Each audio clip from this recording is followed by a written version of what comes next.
I'll give you a ring.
Would it be helpful if we waited in another room so that there's a bit more space and we bring you in when we got to that hour? It's up to you. Just thinking it's a bit more. You don't have to do, but I'm just giving you the option. Perch on the table. Can I perch on the table?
Okay, good evening everyone, councillors, ladies and gentlemen, it's 7:30 p.m. Welcome to everyone to the Policy and Resources Committee meeting.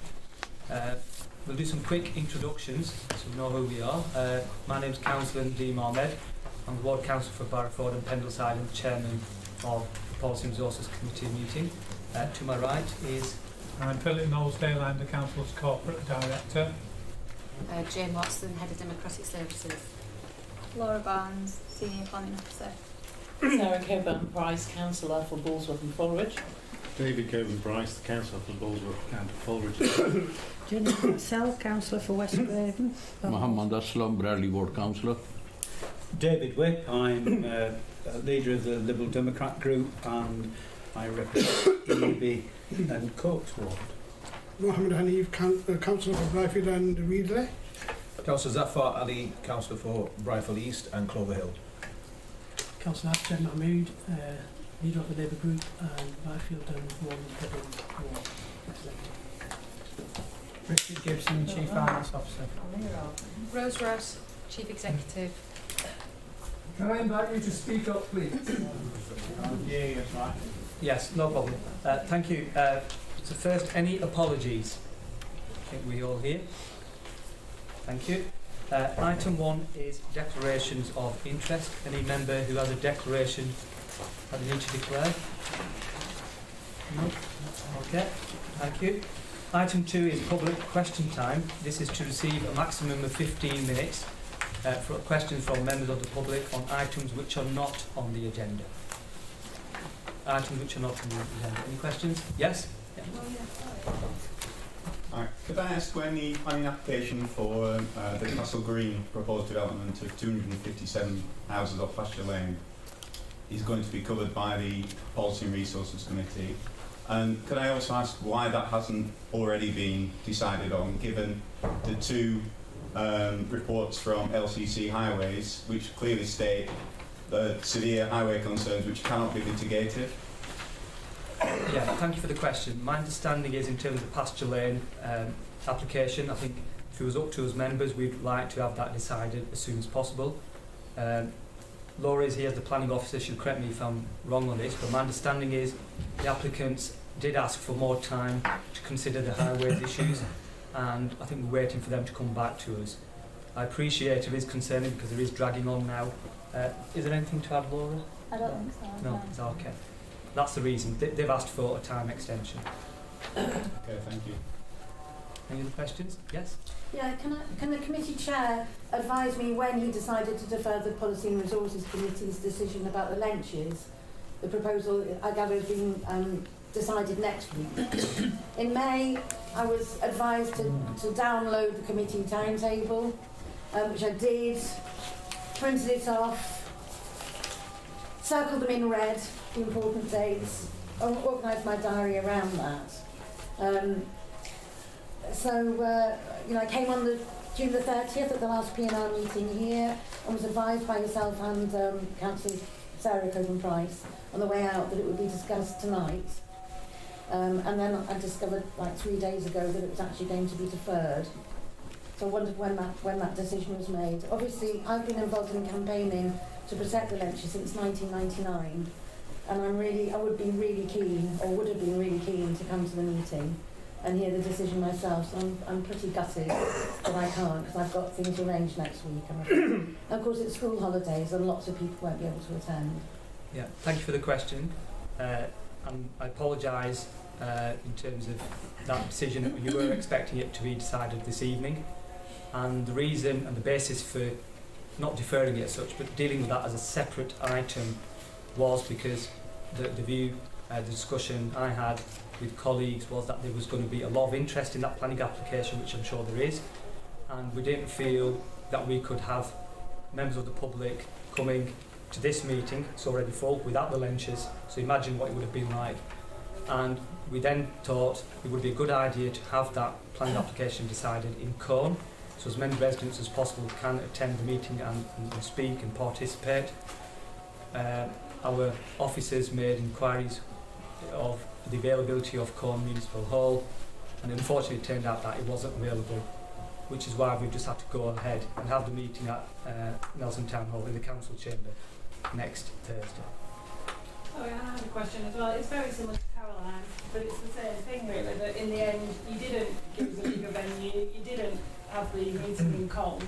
So basically, can you understand why people are disappointed that have campaigned to try and save this site for probably, well, Caroline, 20 years, and yet they're not going to be able to be there. They're not going to be able to speak if they wanted to speak, but it's not just about standing up and speaking, it's listening to the discussion. There'll probably be representatives there from Gleason's. We would have wanted to know what they had to say, what councillors had to say, what planning department had to say, and I feel like we've been deprived of that opportunity. There's been 2 other meetings that we weren't told about by anybody, no councillors, nobody told us about this. We've already missed 2 of the Lenches meetings, or had to speak on Zoom from holiday in my case. So this meeting, we were so careful, Caroline was so careful to make sure. How do you know when a planning application is going to be discussed and decided on? Well, we were told to check the planning and resources calendar. We weren't told that extra meetings might be added ad hoc. So we just want you to understand and sympathise really with the disappointment and upset, and understand why people feel that way, because it feels like it's been done in school holidays now, so a lot of people that would have come can no longer attend, and it just seems the wrong decision to make such a big decision in school holidays and defer it from today, which is when we were told it should be. It just feels wrong and we're not happy. So, thank you. Thank you for the question again. I do understand your frustration, I do sympathise. I know you've been involved in the campaign for a long time, and that how disappointing it must be that you're not able to attend and speak at the meeting itself. But honestly, it was done with the best of intention. It wasn't, as has been suggested by some, that it was done deliberately in the school holidays. That's definitely not the case. I did try and get the meeting, get the officers to arrange at Colne Municipal Hall, and unfortunately wasn't available. I do sympathise, I do understand your frustration.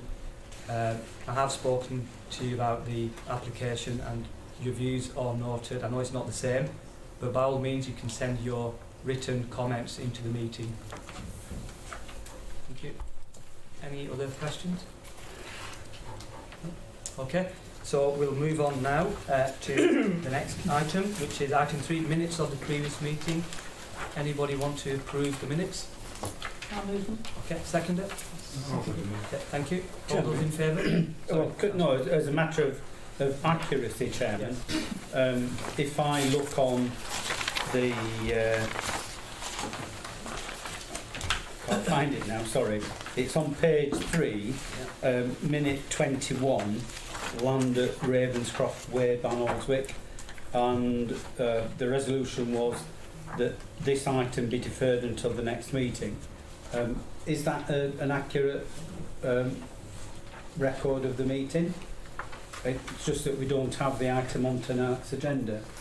I think that's what... That's what was said at the meeting, but unfortunately the report wasn't ready for this meeting. It will be coming to the next one. Not the one next week. The one in August. Okay. Next, we have the planning application, land on the north-east side of Thomas Street, Julie Lane Road, Barrowford. We have several speakers on this item. I'll just check that you're all here first of all. John Wilcock. Yes, I'm here. Thank you. Susan Knight. Yeah, I'm here. Terry McGinn. Yep. Janet Thomas. Yeah. Thomas Slater. Yep. Paula Fitzgerald. Yes. Emma Hartley. Yes. Paul Graham. Yes. Christine Ashton. Yeah. Robert Oliver. Yes. We've got a full Excuse me. house. Thank you. Excuse me, Jane added me to the list 2 days ago. Anne Hagan. Yes. Yes, that's fine. Thank you. And Mr. Chairman, I also had confirmation from Jane or something. yeah, okay, yeah, that's fine. Your name's been added. Okay, so each person has up to a maximum of 5 minutes to speak. You don't have to take up the full 5 minutes. And just a request to subsequent speakers, if a point's already been made, please try not to make the same point. That's okay. So we'll start with the first speaker. This is John Wilcock. The floor's yours. Is it all right if I speak from the back? Yeah, of course it is.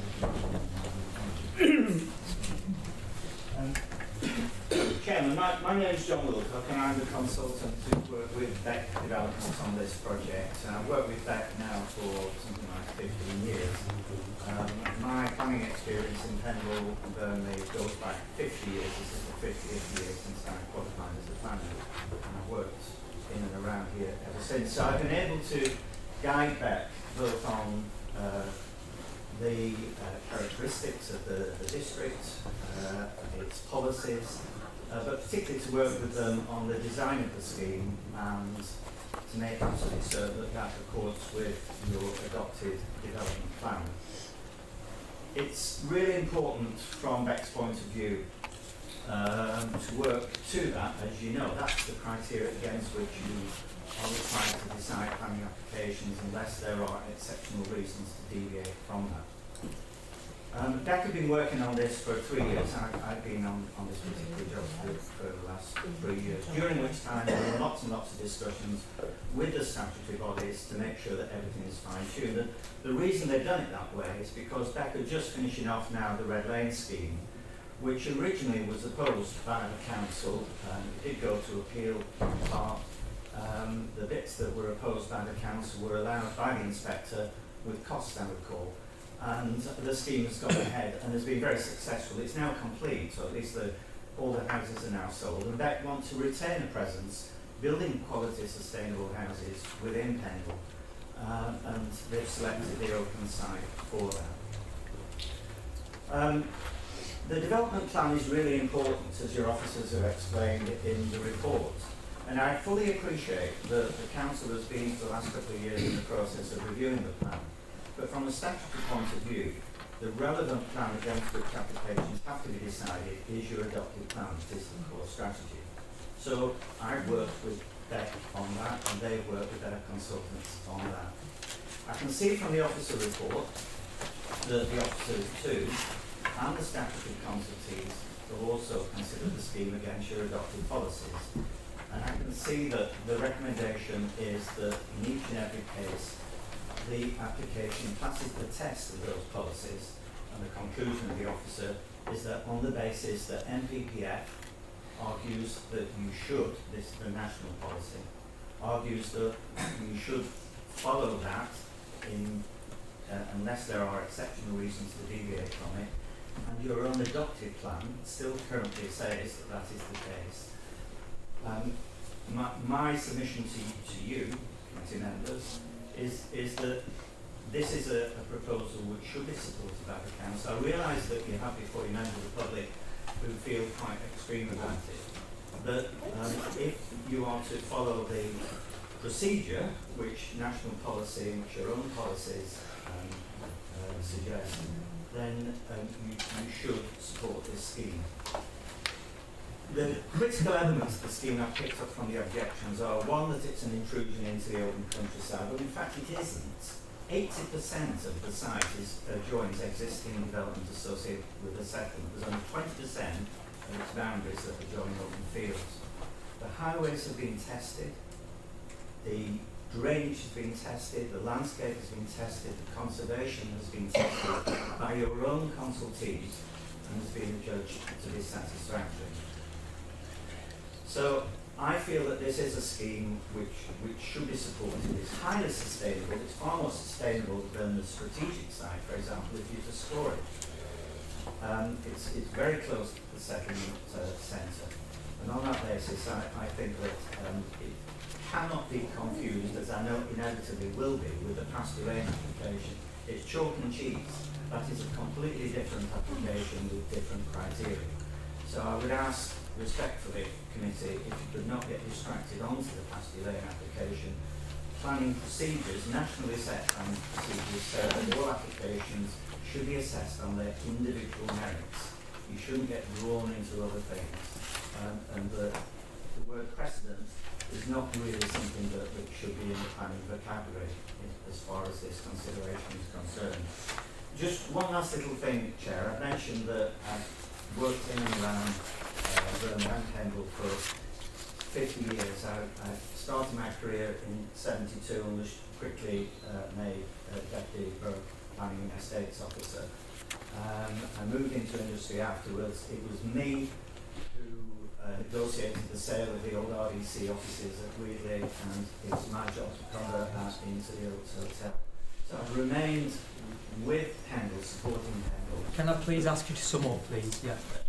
The last thing I would say, Chair, is that I do have a strong vested interest in supporting Pendle. My son and my grandson both live less than a mile away from here, and very much a family motive for supporting this quality of development as in. Thank you, Chair. Thank you very much. Thank you. Next speaker is Susan Nike. Okay,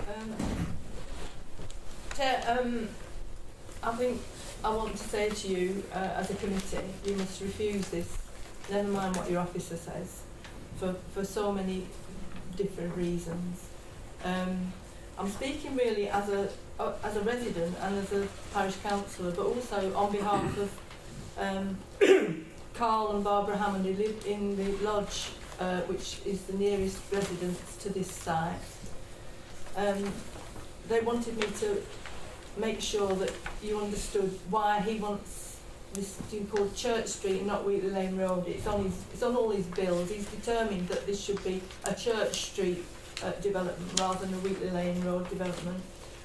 And he's asked me to read out a couple of things that he's printed out, and he can't be here tonight. He's getting on a bit chiselling. So, at peak periods, the whole of Church Street comes to a standstill. Anybody who lives around there will know that. Parents walk with their children along a narrow footpath, which is only on one side of the road, a narrow footpath. When there's cars parked there, children and parents and pushchairs have to go into the road.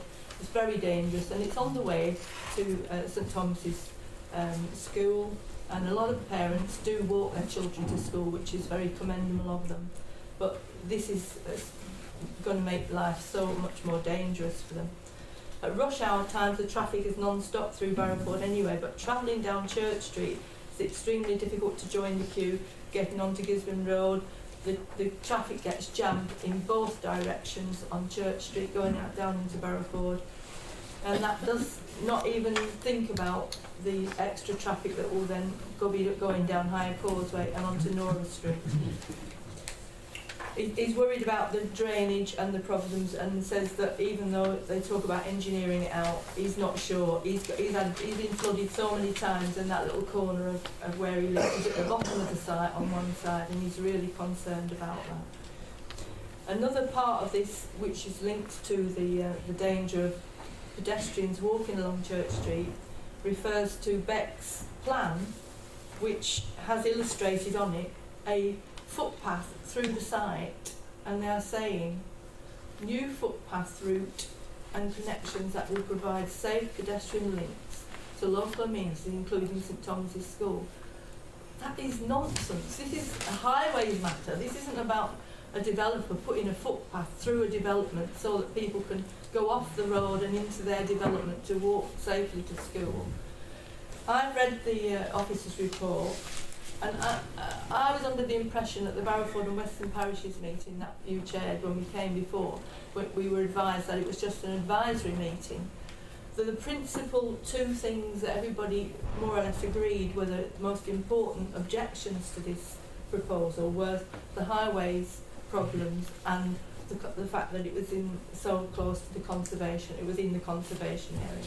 And I was assured at that meeting that there would be a highways report that would come to this development, and also that if, although you haven't got a conservation officer anymore, you would have somebody who was conservation trained who would give us some comments. Well, neither of those things, as far as I can see, have happened.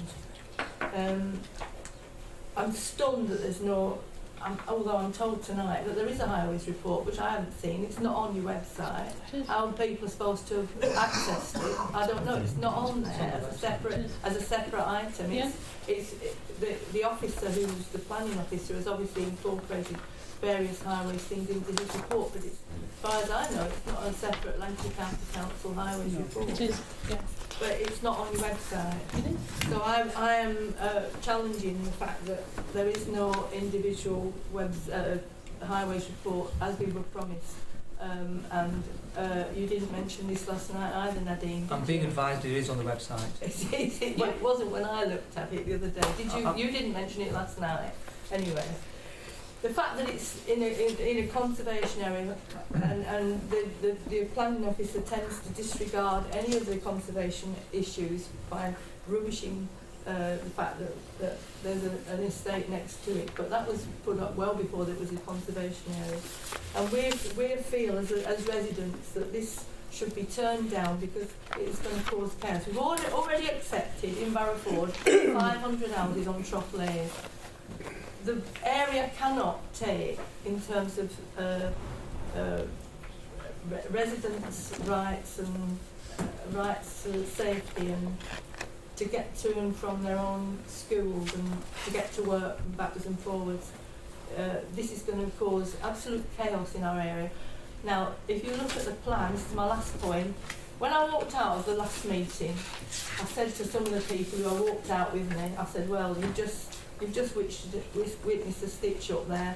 Well, I'm not going to not say that. I still think it's a stitch up. If you look at the fact that we mentioned the pasture lane site hasn't come yet, and all the way through this officer's report, he refers the pasture lane site is irrelevant. It doesn't refer to this. But one of the suggestions on the pasture lane highways report was to put a roundabout at the bottom of Lupton Drive. Well, it's absolute nonsense. It's ridiculous. Can't even fit a footpath along there on one side of the road.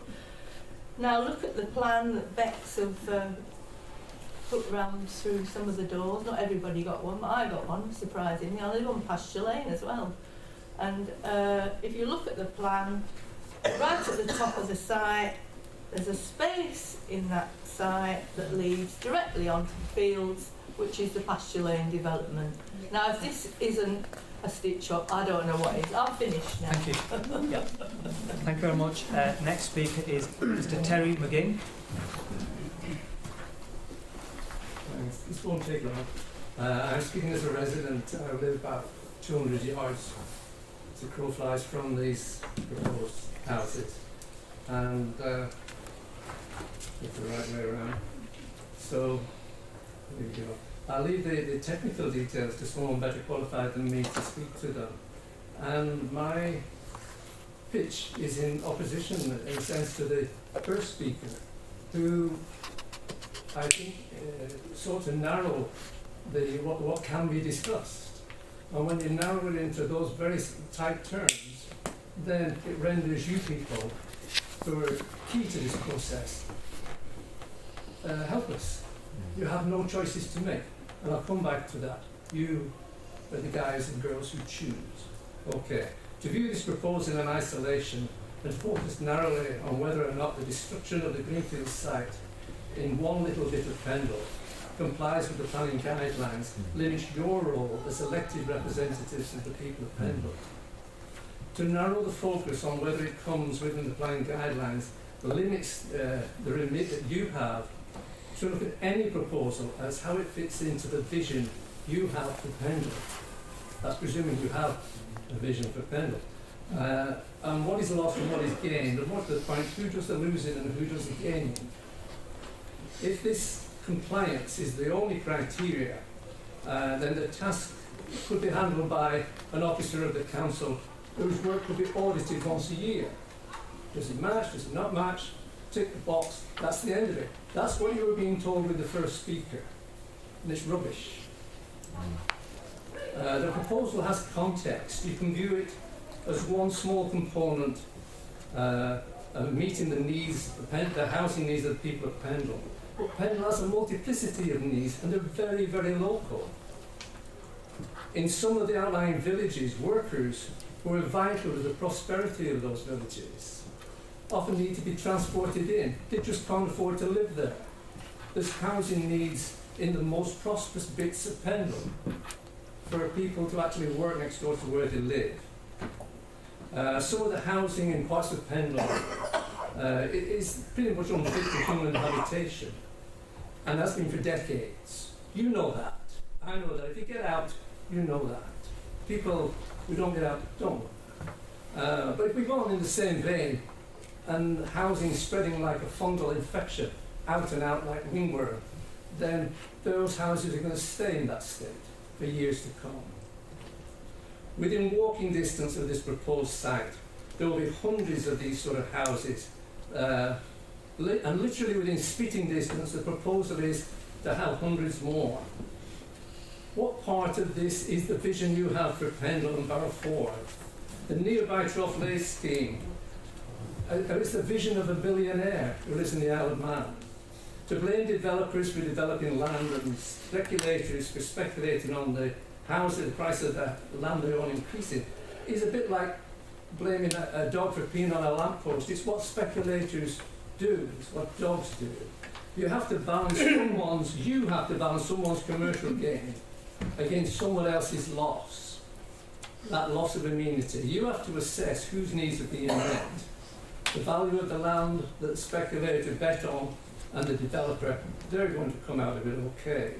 The loss of amenity is much, much harder to measure and will be lost for generations. You'll be responsible for that. The need to meet the government's arbitrary numbers, those will be met if you pass this thing. They'll be towards that. Land speculators, developers, the billionaires. There is no vision here for what Pendle may be.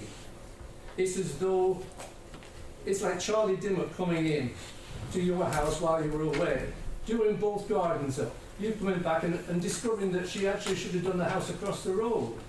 Somebody comes in, changes everything, but it's not part of your plan. It's ridiculous. It's destructive. Sorry, Mr. McGinn, could you stop summing up, please? One last sentence. It's not too late for you to find the courage to argue the case with Whitehall, to get your act together, to look at the real housing needs of the people of Pendle and reject this proposal. Thank you very much. Thank you very much. Next speaker is Janet Thomas. Oh. Hello. So I do want to start by just making reference to the pasture lane development, but on a different point to those that have already been made. What I want to say about that, because most of my comments are about the highways report that LCC have submitted. So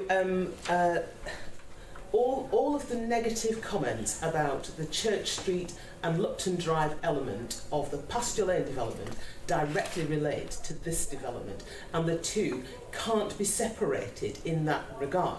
So a question was asked right at the very beginning about when it will be decided, about why it was decided not to proceed with a decision on that one. But I think at the very least, decisions on this development should be deferred until that decision is made. So the first point I'd make is on page 2 of the development.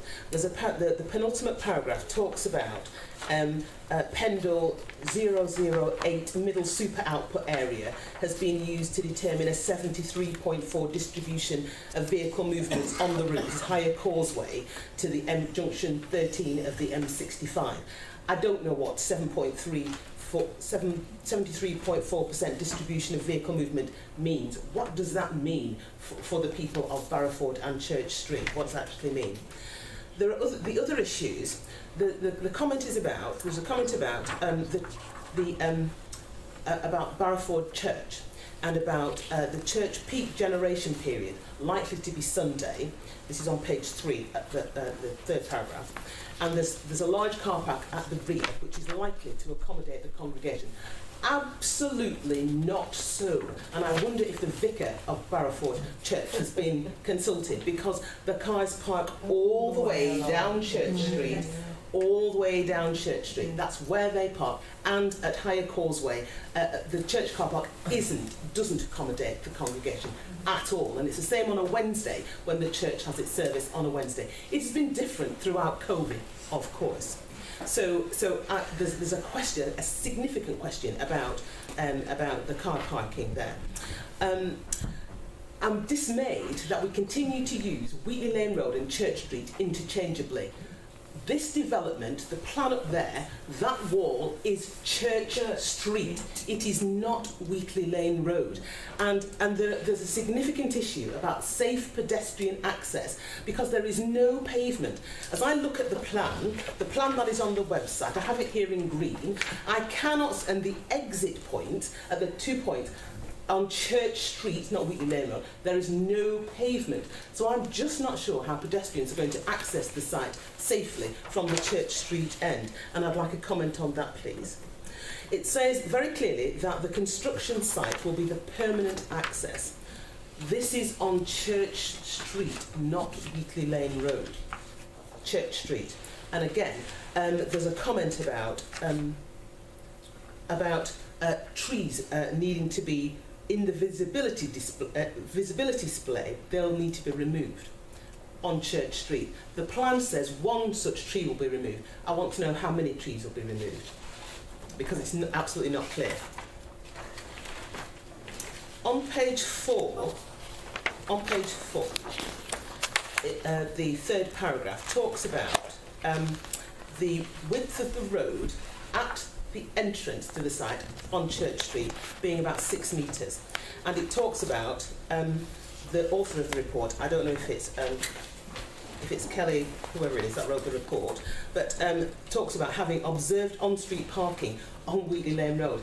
It's Church Street. And opposite, right opposite the entrance to the site, it talks about a swept path analysis to be included for a refuse wagon. And it talks about that if there were parking opposite the entrance, it would cause an overrun on the footway, which would likely be of highway safety concern.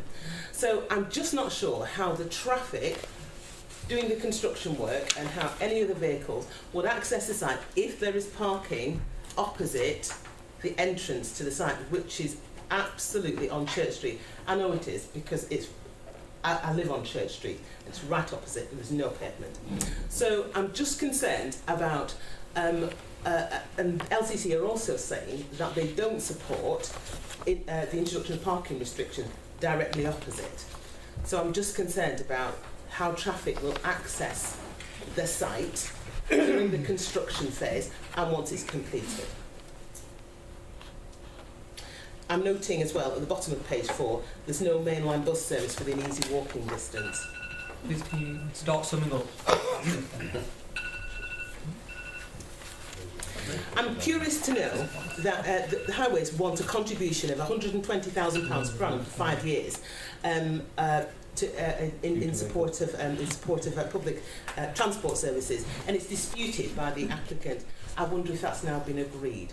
In short, what I would sum up and say, all of the negative aspects of the pasture lane development are directly relevant to this development, and there are a number of significant concerns about the entrance on Church Street that have not been adequately taken care of. Thank you. Thank you very much.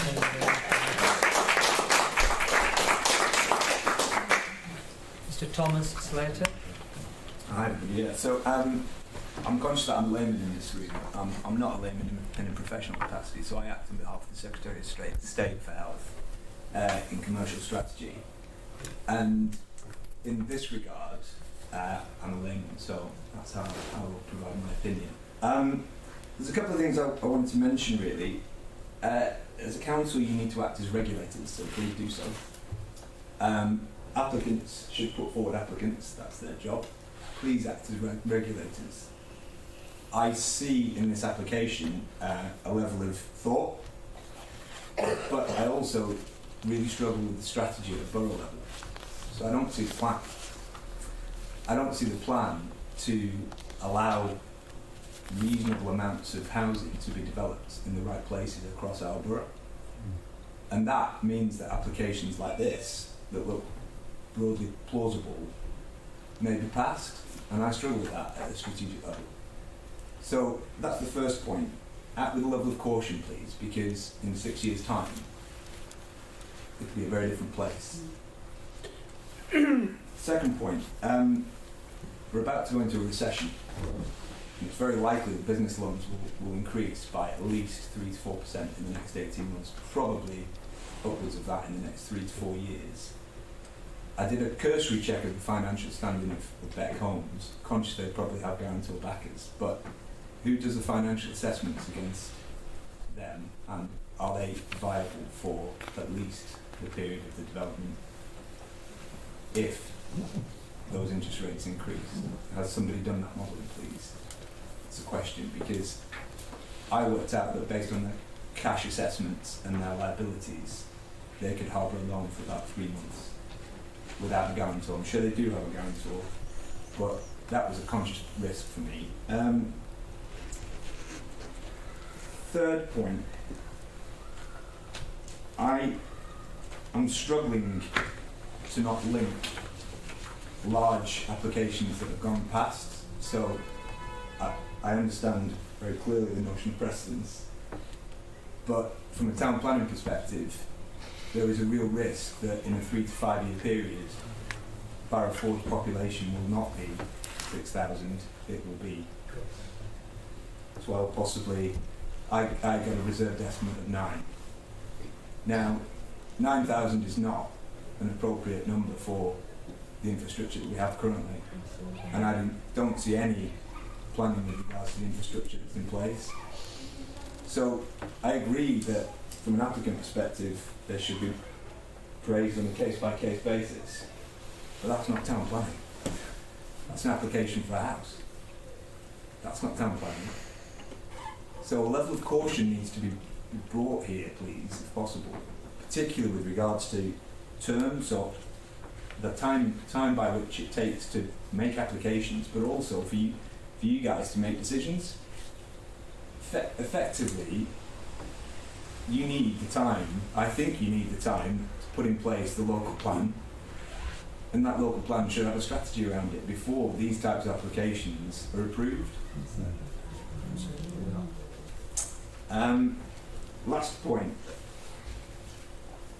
So, with regards to the countryside, I take the point of the 80-20, but it seems like there is a significant amount, and I did a quick check across Brownfield and housing availability across the borough, and certainly in Barrowford. It seems a struggle to continuously approve applications when there is significant housing already in the borough that are available. That needs to be thought through as well, please. That's it for me. Thank you very much. Next we have Paula Fitzgerald. Hello, I'm just going to stand here if that's okay. Yeah, hold on. So my name's Paula Fitzgerald. I'm a chartered town planner with over 20 years experience. I'm actually here today representing Parish Council, who I've been working with over the last few months in assessing this application. Just one point of clarification, Barrowford is a local service centre as defined in the local plan, and it's clear that local service centres will provide a supporting role to the larger key service centres, accommodating development to a localised catchment area. The officer's report does refer to Colne as a key service area, which I think possibly has been a mistake. Obviously this is Barrowford and not Colne, so I just wanted to highlight that as a potential point of error. And also note that the reason for condition 25 I think does need looking at. It refers to affordable homes on the site, which clearly there's no affordable homes that have been put forward. So I think at Chair, if that can be looked at. So in terms of the principle, it's obviously noted that the withdrawal of the Part 2 document in 2021, Oaklands was put forward as a reserve site for 60 units. Reserve sites would only be engaged should they be required to meet an under-delivery or to address any unforeseen future during the lifetime of the plan. And within the site criteria for Oaklands, it did specifically say that the housing needs of Barrowford for the remaining plan period up to 2030 are largely committed developments, most significantly through Trough Lake. As such, there has been no need to identify any land as an allocation for housing within or at the settlement at this point in time. Within the local plan Part 2, again, although this is no longer going forward, the evidence presented a revised distribution of housing, new housing 2014 to 2030, which showed that Barrowford just had a requirement of 30 units to assist in the housing distribution up until 2030. Obviously this application alone is for 79. Additionally, there appears to be conflict with policy Live 5, which outlines a balance of dwellings to be delivered in new development by type. The development contains no bungalows or dwellings for older people, with LV5 requiring at least 20% of new schemes to deliver such provision. There is a demonstrable national requirement for adaptable housing due to the ageing population of the country, and as such any major development would be expected to assist in addressing the shortfall, which this scheme doesn't. In highways terms, I know there's already several comments been made on that, and I do recognise that LCC do not have a formal objection, but do have a list of conditions. But they do make it quite clear that a clear decision can't be made until a decision on the pasture lane application is made. And absolutely each application is taken on its merits. We all understand that. And sometimes the timing of developments just don't coincide. But in the interests of proper planning and common sense, a decision on pasture lane really needs to be made. LCC also states that 75% of journeys will be made to the M65 via Church Street and Higher Causeway, yet no assessments have been made with regards to the width of Higher Causeway, which is usually single file in places owing to parking on both sides. Are they looking at doing any restrictions there? I don't think that's come out of the report. I don't know if this has already been picked up. There was mention in the report that there's 40 units on site that are 4 and 5 bedroom, which would require 3 parking spaces. I am aware that there was a plan that's been recently uploaded. I wonder whether that has been addressed, that those 40 units which were minus a car parking space have been redesigned, because obviously 40 units is quite a substantial amount. Potentially that could affect the layouts and overall unit numbers as well. And finally, onto the impacts of the landscape and conservation area.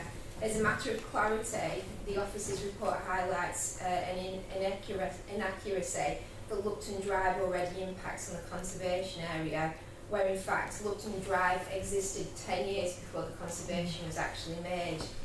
At the time of the formation of the conservation area, the only new buildings were Lupton Drive and the new St Thomas's Church, both built in the previous 20 years, leaving the front meadow of Auckland's estate between the two modern builds. The inclusion of Auckland's boundary wall within Sorry, the Paula, your time's up. conservation... If you can sum up, please. Right, okay, yeah, no worries. I'll just go on to the conclusion, sorry. It should be noted that the Parish Council are not opposed to new development, and no objection has recently been submitted for 14 apartments on Wheatley Lane Road. Furthermore, the adopted neighbourhood plan does have a policy that does support new housing. However, that is housing that is of a sufficient scale to warrant the Barrowford as a local service centre. The Parish Council strongly believe the application will have a detrimental impact on highway network, and a thorough assessment has not been made. Furthermore, the development will create an urbanising feature and would compromise the character of the conservation area. For these reasons, the committee are minded to refuse the application. Thank you. Emma Hartley. Thank you. Thank you. So Oaklands, so as Paul has previously mentioned, it was a reserve site on the scrapped Pendle Borough Council Plan Part 2. According to the blurb on the reserve sites for housing, it said they'll only be released where annual monitoring confirms that there's a shortfall in the 5-year housing land supply and that the housing delivery test is failed. At the moment, we have a 7.46-year land supply and the housing delivery test measurement is 227%. Which is significantly ahead of the requirement. Pendle Borough councillors repeatedly inform us on social media that the reason they scrapped the Pendle Borough Council Plan Part 2 was to save greenfield sites from development, including reserve sites like Oaklands. So these residents from Oaklands must be wondering why on earth they are here, battling this development, with Planning Department recommending it is passed under delegated consent. It feels like Oaklands is being fast-tracked through the system. So can we rest assured and breathe a sigh of relief that those councillors who scrapped the local plan in order to save sites like Oaklands will overrule Planning Department's recommendation and reject these plans out of hand? Yes. Thank you. Paul Graham. Thank you.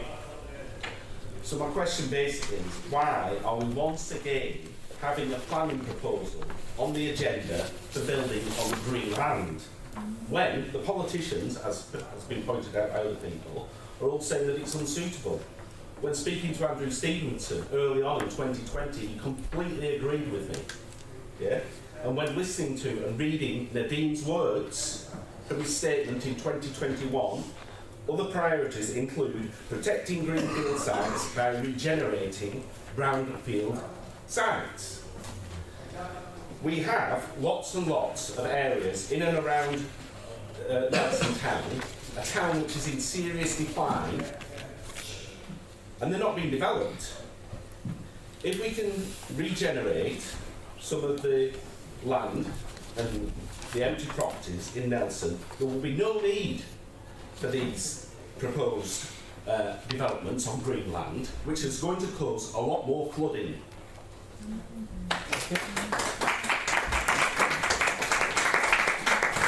Next speaker is Christine Ashton. A lot of what I was going to say has already been said by people more capable than I am. But probably a lot of you councillors from your different areas may not be aware of what the actual geography of the street is that we're talking about. I know it well, but I went back here today just to check and get some facts straight. And the thing that struck me in human terms, what this means, is as soon as I entered Church Street, there was a young woman wheeling a pram down the middle of the road because she couldn't get through. And that was at a wider part. It gets narrower from there. And everyone who knows, and we're all shouting from the hilltops here for Barrowford, that it's a slalom, it's not a road, it's literally you wait for me and I'll wait for you, and then it's the next one and the next one. How are you going to get digger lorries and all this sort of thing through here? What's the impact for people living in those cottages? It's not safe. Can we just get this through to people that it isn't safe, it isn't viable? No matter what any man from the traffic control says, we as people who live there are telling you and shouting from the rooftops, it's not safe. If you don't believe us councillors, come and look at what they're saying they're going to do. And I just would reinforce what has just been said. We recently had council elections, and you and the Labour Party were shouting from the hilltops. Our main priority is to save greenfield sites. We want to protect the planning. This is what you were saying to us, and this is why I voted for you. Now what are you going to do for us? You have the power. Thank you.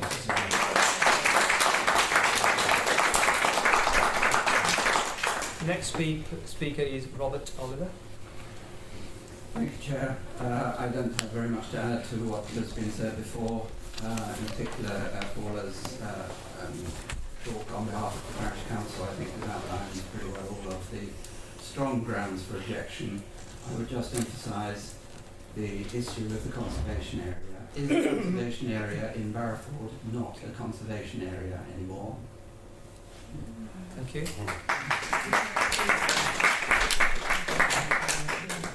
Next speaker, Anne Hagan.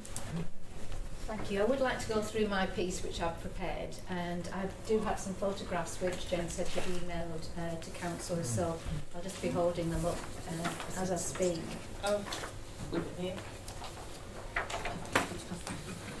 I feel very strongly that the proposed development will have a critical and significant adverse impact on all of the residents of Barrowford and the surrounding villages.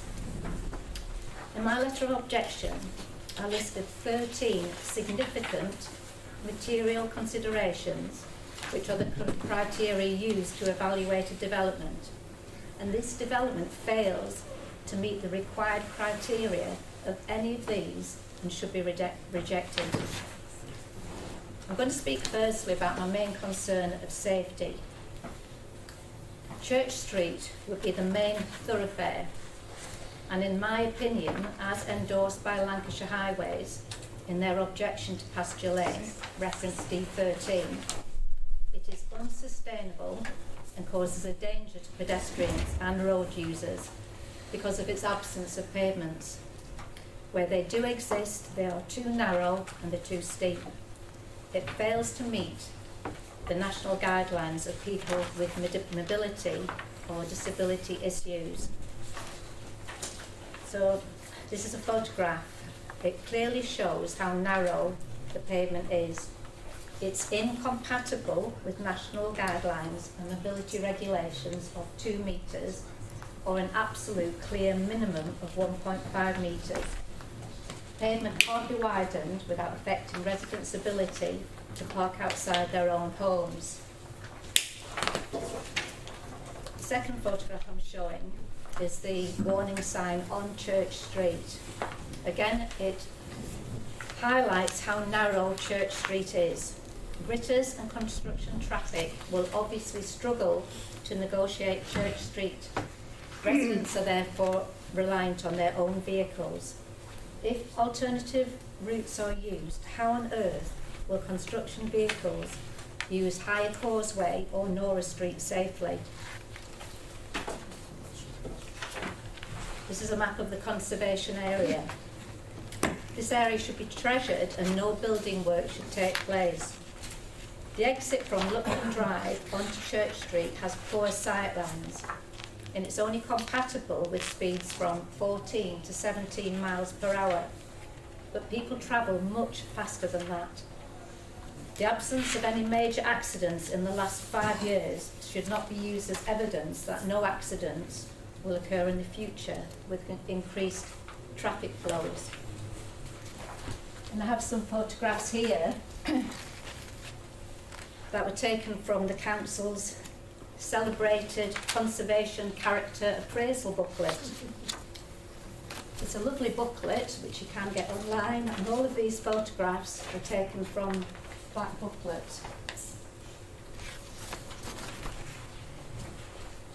It's a historical area and should be preserved to comply with policy SDP2, stating a sustainable location should be protected. It should not be eroded. Some of the photographs which show how narrow it is and how challenging it is to negotiate.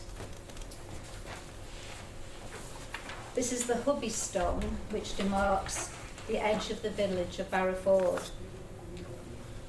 It is situated at the end of the wall by the vicarage. The proposed development is outside of the settlement area and is within the conservation area and should not be permitted, and it should be left as open countryside for all to enjoy. Under the National Planning Framework P19, the council need to give weight to the harm that this will do to the heritage site. Right, and finally, I know we can't ask the divine powers that be their opinion, but I do know how the vicar feels about it. The vicar has objections, and she stated that this is because she knows it's not what the people of Barrowford want.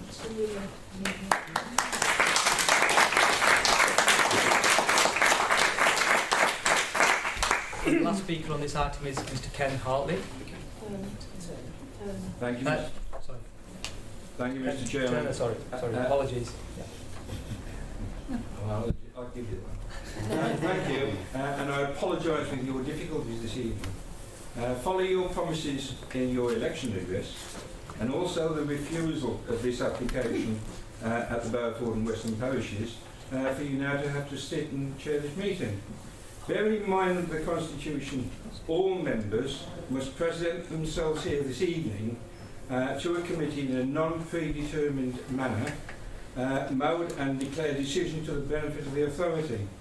I would also draw the attention to the makeup of the committee, when 50% is from only 2 wards and 75% of those were servants on a working group to identify potential developments for reserve sites with myself when the government released initial construction requirements.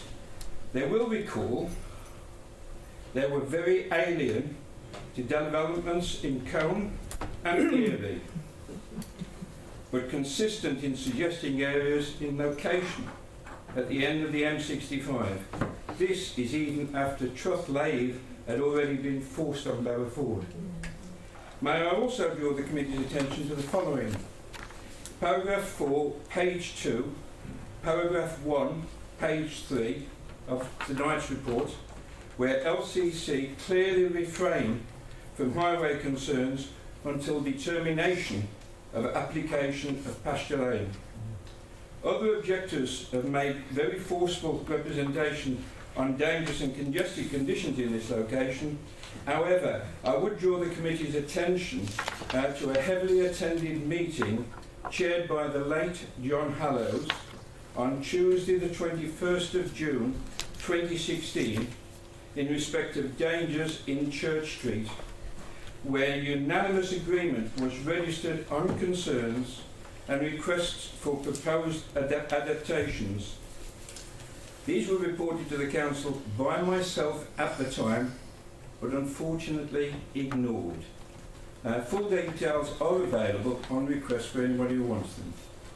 Paragraph 4, page 3, unreported potential on flooding potential, not least clarified by torrents of water that currently emit through the wall of this site following downpours, becoming much more frequent with climate change.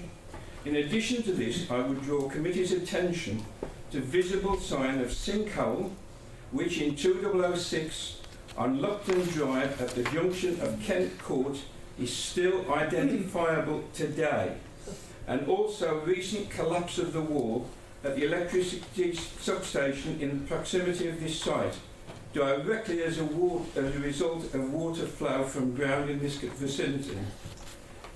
Page 3, paragraph 10, potential damage to heritage viewpoint in the conservation area. Again, has been mentioned quite considerably this evening. Page 3, paragraph 13, the violation of the conservation area.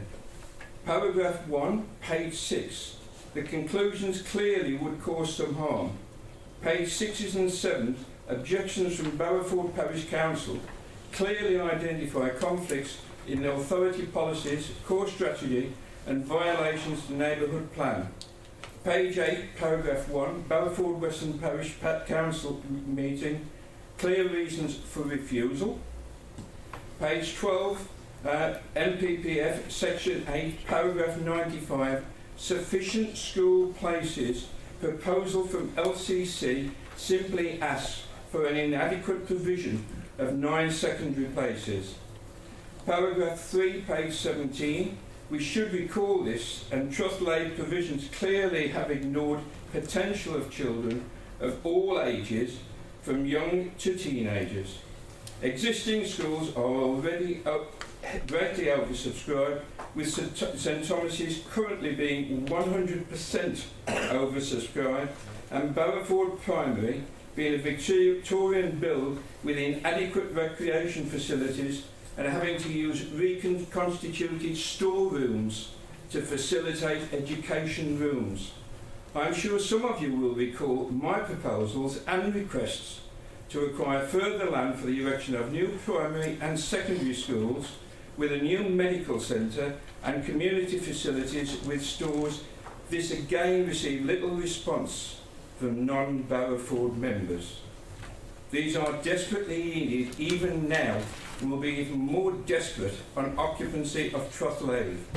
Senior school pupils are required to travel 13 miles for secondary school. That means them leaving home at 7 a.m, returning at 5 p.m, just about to wind up. In respect of medical facilities, current provision is grossly inadequate for physical and dental treatment, and shortly will be even more dangerously oversubscribed on the occupancy of Troth Lane.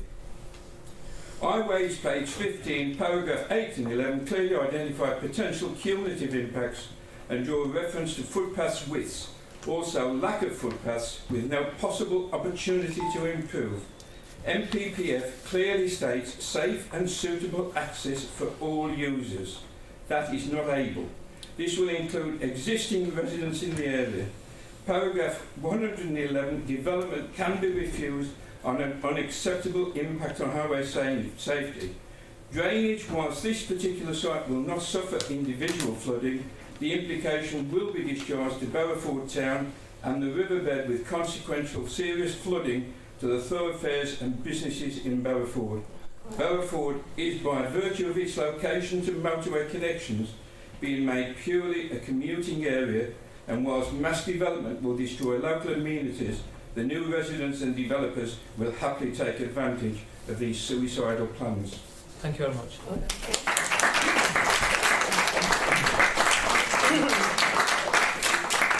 I'd like to bring in our planning officer, Laura, to see if she's got any comments. Thank you, Chair. I'd like to suggest that a lot of the major issues have been covered this evening. We've obviously gone into detail on a lot of the major points, but some things that I could perhaps help with. I think I would summarise that the main two issues coming out of the comments that have been put forward are the conservation area and the highways. By way of explanation, in terms of the conservation area, it's measured in terms of the amount of harm to the conservation area and heritage asset.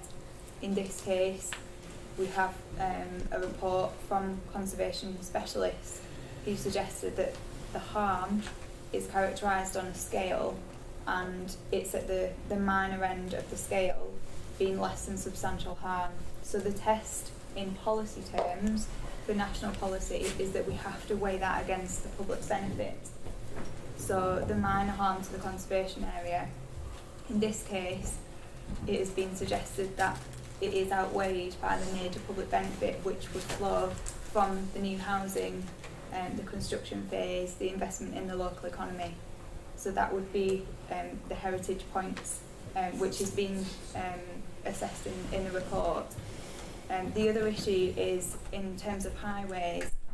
It's important to note that there is an update report to the recommendation, which acknowledges that there have been amended plans received, which have a look at the issues which were set out, which was the reason that it had been recommended for delegated grant consent. They've addressed the issues, so there's acceptable amended plans have been received, which increase the width of the estate road to 6.5 metres at the access and demonstrate that there would be adequate off-street parking for all dwellings without the use of garages. So that is one of the issues, which was the reason that we were asking for delegated powers. That is no longer necessary, so we can change the recommendation to approval with the requirement for the bus service, and I know that's something that's also within the update, which is important to note. We don't feel that in accordance with Regulation 122 of the SIL regulations, that the contribution which is requested for the bus service of £600,000 is justified, because it's not fairly and reasonably related in scale to the development, and it isn't necessary to make it acceptable. So those are the points just to clear up. Point of order, Mr. Chairman. There was also education and medical facilities. I know the rules. Pointing it, you might like to raise it. Thank you. Okay. First of all, thank you to all the residents who've turned up this evening and spoken, and those who haven't. On this item, I've had numerous emails, phone calls from local residents raising their views to me, and our job as members is to listen to your views in line with planning policy. Just a couple of general points in terms of the application before us. Of course, we have to look at the application on its merits. We have to look at the application before us, not look at other applications. I heard the points made about other planning applications which are currently with the planning department. But as a general term, in terms of the area, in terms of sustainability, I mean, in terms of Barrowford already struggling, like a lot of other areas, to be fair, in terms of school places, or lack of them, difficulties with getting appointments with GPs, dentists, and the significant impact on highways in terms of the extra traffic and the roads not being able to cope, and we see the gridlock on a regular basis through Barrowford. And some comments have been made about this application and some scepticism as to how we've got where we are, and I can genuinely assure you there's no stitch up. Genuinely there isn't, not from our perspective, not from me individually or any councillor, and that's your view and you're entitled to hold that view, anybody can. But just specifically in terms of the points that have been raised in terms of the application before us, I mean, I have some genuine concerns, and the two main concerns I have are around highways. Firstly, I heard Laura's said the applicants have put in amended details about the parking issue. I take that on board, but from my perspective, I don't think that still eliminates the risk in terms of the pedestrian safety due to the lack of footpaths on Church Street, and I think that is a major concern. The photographs which have been circulated, I don't know if all members have seen them, clearly demonstrate the danger that pedestrians are currently facing now, and if this application is approved, that would make the situation far worse than it currently is. And in terms of Church Street, and that is the concern, isn't it? The Church Street itself and the traffic. But I think the point we really need to highlight is the pedestrian safety on this point. I'm just going to see on page 15 of the report. The last two paragraphs says there are current issues identified by Lancashire County Council in relation to parking when children are dropped off at end and picked up from the school, where a short section of unrestricted parking adjacent to the school results in double parking. LCC have requested a review of those parking restrictions as part of the off-site highway works. That is a concern due to the school. And then he goes on to say the point I was raising about the footpath, which the residents have made as well. There are deficiencies with the width of footways on Church Street.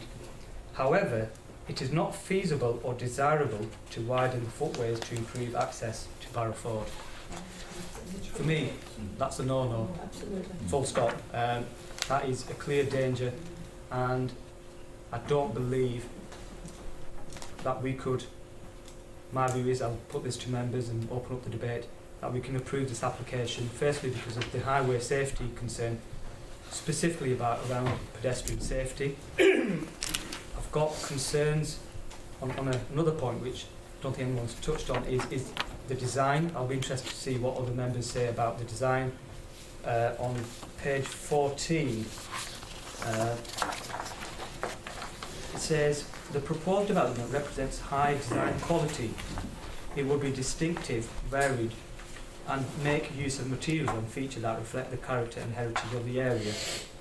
And it's basically saying from the frontage of Church Street, I think the impact in terms of the visual amenity, in terms of the design, if people have had a look, in my view, I disagree with them comments. I don't think it is a visually good to look at scheme or design. So I think that is another reason why we should refuse this application. And the main reason which the Barrowford Parish Council have raised, it was also discussed at area committee meeting, the detrimental impact on the conservation area, and that is significant in my view.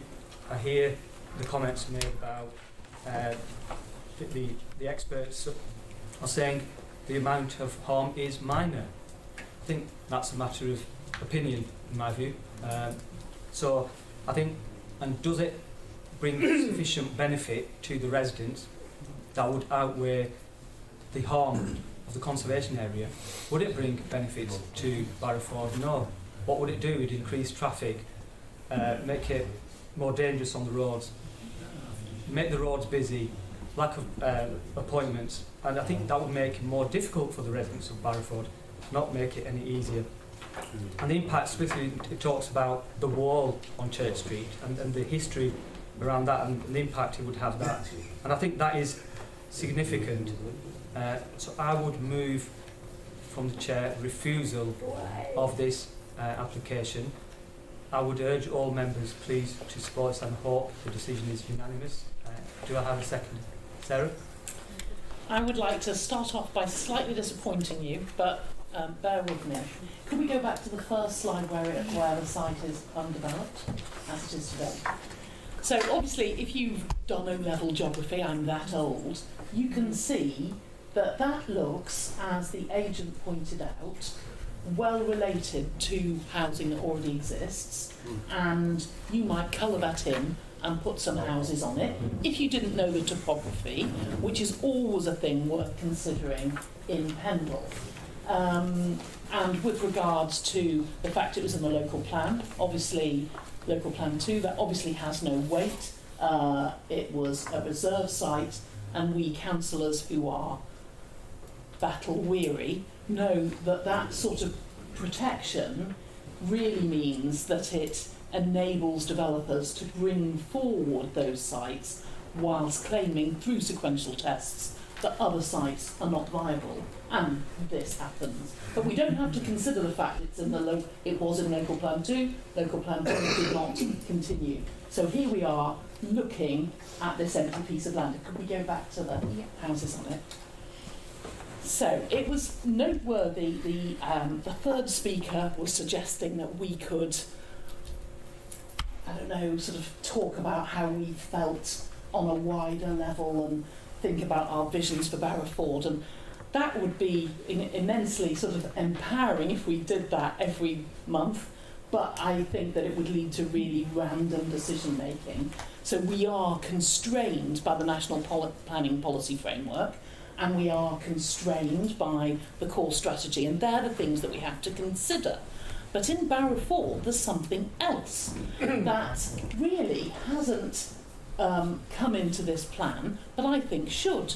So Barrowford Parish Council did a neighbourhood plan, and it has policies in its neighbourhood plan, and although it didn't designate sites like Trawden did or Combe did, to me, those policies are very clearly laid out and articulated in terms of what they want to see, what they will support and what they won't support.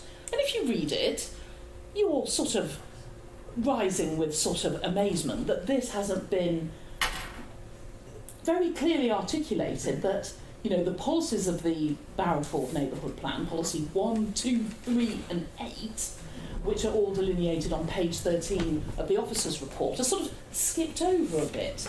And that, to me, they fundamentally weigh against this plan for many reasons. And I'll sort of come on to those, because you have to do this balancing exercise, which our planning officer explained. But ultimately, that balance, there is some subjectivity there.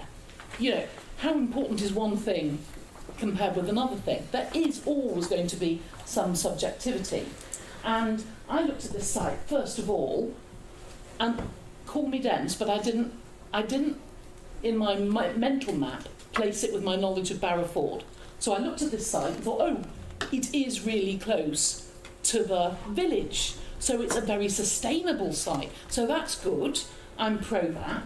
But then I realised where it is exactly, because I used to go to Tubbs. And I used to try to park near Tubbs when Tubbs was in Barrowford. Well, you can't, can you? And you can't park on Church Street at all. So then that bedded in where this site really is, which, it being Pendle, is up a slope, and on top of that, the actual site itself is sloping. And near us, there's a site called the Lower Rough, where there has been historic style development in the conservation area, and all of those houses are pure stone with slate roofs and wooden windows, so you think, oh well, that'll be very sensitive to the conservation area. And it sort of again works on paper, because what you have, please maybe see the conservation area houses. Oh, no, sorry. No, we can't see the street scenes. No, I haven't. Okay. They're really quite appealing, these street scenes, and they're going to be potentially set back behind some trees which are already there. Having said that, I'm only 5'8". I walked along the pavement again this afternoon, and I could clearly see through the trees in full leaf, because of course trees are fat at the top and thin at the bottom, so you can clearly see all the way to the back of the site, even in high summer. It's obviously going to be worse in winter. So what we've got to envisage is the conservation area standard houses at the front, all stone, all very appealing, and then the site carries on like this, and at the top of the site you've got these sort of townhouses. And I really take issue with the design. I really take issue. I think there's a horrible mismatch between these houses at the front and these don't relate to the site at all, what I will call bog standard housing estate houses. They have incredibly steep roofs, which makes them look very strange, and then dormers coming out of them so they can squeeze an extra floor. So if you can imagine you're walking along the pavement at Church Street, you would look up through the trees and you would see nice houses, or the specially designed houses, and then above that you would just see a sea of these concrete roofs, and that would just look like urban sprawl. It would not succeed in adopting the granularity and the housing pattern of Barrowford. That's one of the key things within the neighbourhood plan. If you look at this map here, you see the sparsity of the other houses. you see the street patterns, straight lines, of the other houses. And I think it is really key that Lupton Close, which comes in continually through the Growth Lancashire explanation as sort of a way of saying, well, it's already been spoilt a bit, that was before the conservation area was designated. So I think the neighbourhood plan, the Barrowford neighbourhood plan, has to be put front and centre. Just very swiftly on the Church Road, we went there today, we saw, I don't know whether you know this, there's a document called the Manual of Streets. And the Manual of Streets is a wonderful document, isn't it?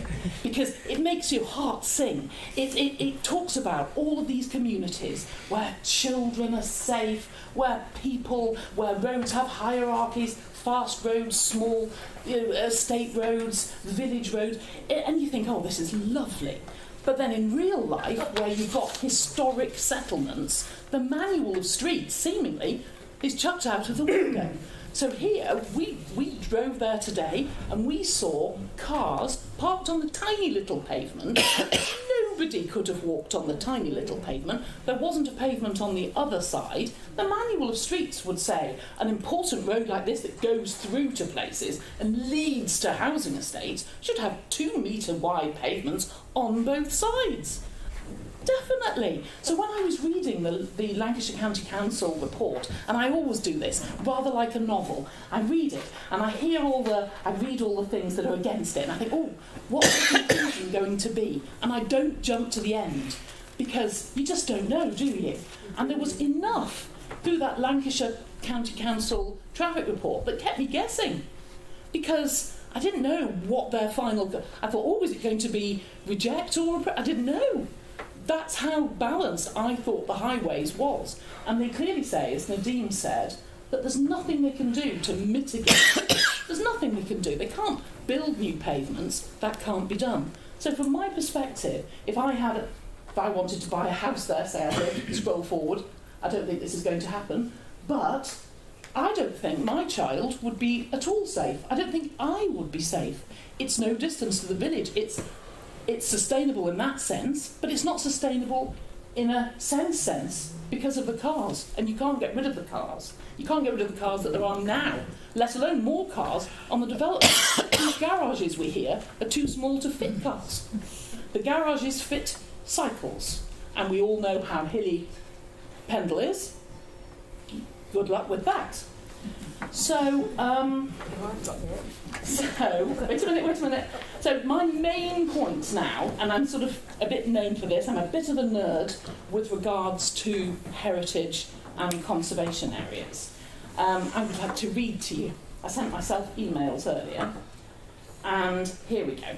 So I think this is really important. People talk about trees all the time, but I think walls are really important. There's a wall in Combe by the cemetery that I champion, and Pendle Council wanted to put a hole in it, and I think historic walls are so important.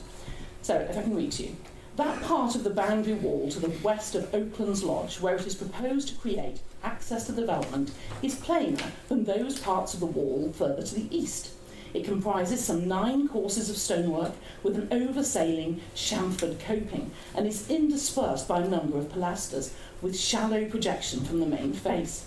These pilasters contrast with the more formal and ornate monolithic piers and stone gateposts within the eastern part of the wall. The significance of this part of the boundary wall is primarily conferred by the sense of division it provides, in conjunction with the boundary trees behind it. It serves to visually enclose the road from the west, a key view noted in the conservation area character appraisal. It funnels the eye down towards the village. Wait a second, I sent myself another email. Wait a second. What about unwanted furniture? Right. Church Street is part of the early infrastructure of the village, winding gently from its elevated position down to the junction with Gisborne Road. The street still bears evidence of the early farming activity and the former farmhouses and barns at Higher Causeway and Oakland's home farm, as well as the ancient Bank Hall. As the village grew in size, the parish church, chapels and school were all located there, and this is the key sentence. the area still retains a picturesque, quieter and semi-rural feel, elevated away from the busier commercial and industrial village centre on the valley floor. So that was what was special about the conservation area. It's still what was special about the conservation area. So we come back to this weighted balance. I think it's really clear that the setting, the semi-rural setting, those trees, that parkland that's been there since 1860, we need to still be able to read how Barrowford grew, the grand house, the parkland, the wall. Saying that for the visibility displays, you've got to not only breach the wall, but then cut it down to some vestigial height. No, you're losing the majesty of this wall. You are losing a lot. That harm is not slight. The harm is great to the conservation area. It's not just the semi-rural views, it is the harm to a very important heritage asset that's to do with the history, the growth, and actually, from an architectural perspective, important feature in the street scene. So for that reason, so how many reasons have we got now? So design, highways in terms of pedestrian access, and impact on conservation area. Impact on the conservation area, and I do feel that the actual, if this is fitting in with design, the actual of the development is contrary to what we see in Barrowford today. That's fine, thank you. Next I've got Councillor Hanif. Thank you, Chair. Can I ask a question of the officer, please? Where is the pasture lane application in relation to this application? How far is it from each other? We have to try and keep pasture lane I know, application. I'm asking the question. So where is that land in relation to this piece of land? In the next thing. I'm going to ask the officer, please. Sorry. Continue on Church Street. Thank you. I thought that was the case, but I wanted to ask. Chair, obviously, I'm against this for several reasons. But what bothers me in all of this, and again we come to these things, we've gone through 4 or 5 large applications which I've been against in principle for the same reason, is that we've excellent reports from everybody. Nobody actually considers talking to the residents. The residents live there, they know everything, what happens, how good everything is, what are the pros, what are the cons. I've gone through this for the last 30 years. I've driven through this area. You know, I go to church over there, and I go on onto the park in Barrowford, so I know the area, and it's very some areas are quite wide, some of it is very, very small, and you can't get 2 cars through there. So how can this proposal even be considered? It just mind boggles, saying how can these businesses, because they're just interested in money, and that's fine, I've got nothing against that. But we're sitting here to look at the needs of them, but also the needs of the residents, and in particular Barrowford. Barrowford is a village. We've given it a 500 house application already a few years ago. We got this, we got pasture lane. We're totally converting Barrowford, what it should be, into a town, okay? Nothing, if we give permission to all of these planning applications, you know, we know it in Blyfield that our kids are going to Barnoldswick to school. We don't have enough space in school, our health surgeries, our social services, nothing there. Some of our kids from Blyfield are being transported to Barnoldswick because that's where the schools are. Can you imagine what will happen as a result of all of this? So I'm not, obviously the reasons, I've got a long list of reasons, but because you two actually have said those, okay, I don't want to be repeating this just to save time. Yeah. Otherwise, I'm on camera, it will look really good to me to repeat everything else. Okay, but I really don't want to do that because obviously I want to save time. But in principle, looking at the residents' angles and looking at everything else, simply, honestly, this and pasturing, which is coming up next, and again, I'm sure we'll have all the people again here on the same issues. We need to, Chair, sometimes we need to look at things together, you know, in a wider field, because we don't want to really be having another 6-hour meeting again, okay? So on this application, I'm seconding your proposal, and I'm against it. Well done, Anthony. Laura wanted to come in before I bring in Aschad. Thank you, Chair. Could I just say that it seems we've got 3 reasons for refusal at the moment that have been put forward on design, highways and conservation, but we must be very specific about what it is within those topics or issues that it is you wanting to refuse on.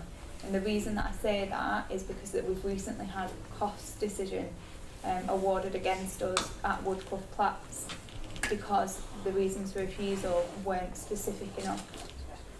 So we need to be very clear on which elements of design, highways and conservation, if those are the reasons, so we need to sort those out really before you... In terms of highways, we've mentioned the pedestrian, lack of footpaths, they're not specific. Safety. Yeah. Safety. Yes. Safety. Pedestrian Okay. safety. Safety of pedestrians. Jane's been taking notes the whole time. Nothing specific. Oh, right. Pedestrian safety. I've yeah. just got ahead. Yeah. Is that okay, Laura? So pedestrian safety in relation to the footpaths on Church Street. Or the lack of. Yeah. Okay. And the fact that the cars park on that pavement. In terms of design, It's the poor relationship between the houses at the front.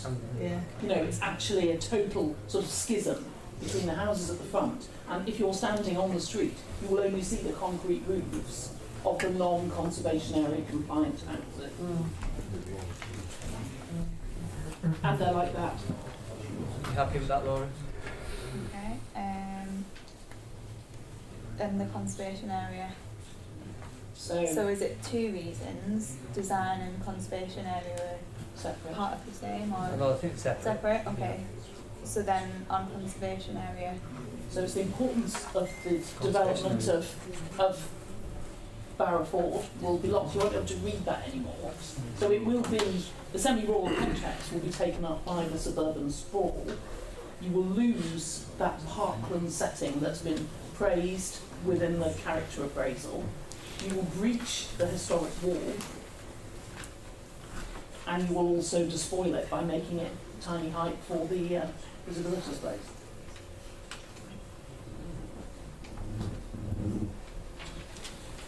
Yeah, okay. Next speaker we have is Councillor Aschad Mahmood. Thank you, Chairman. Can I thank the local Barrowford community that has come out in force today to protest against the plans to build 79 homes, land to north-east of St Thomas's Church, off Church Street.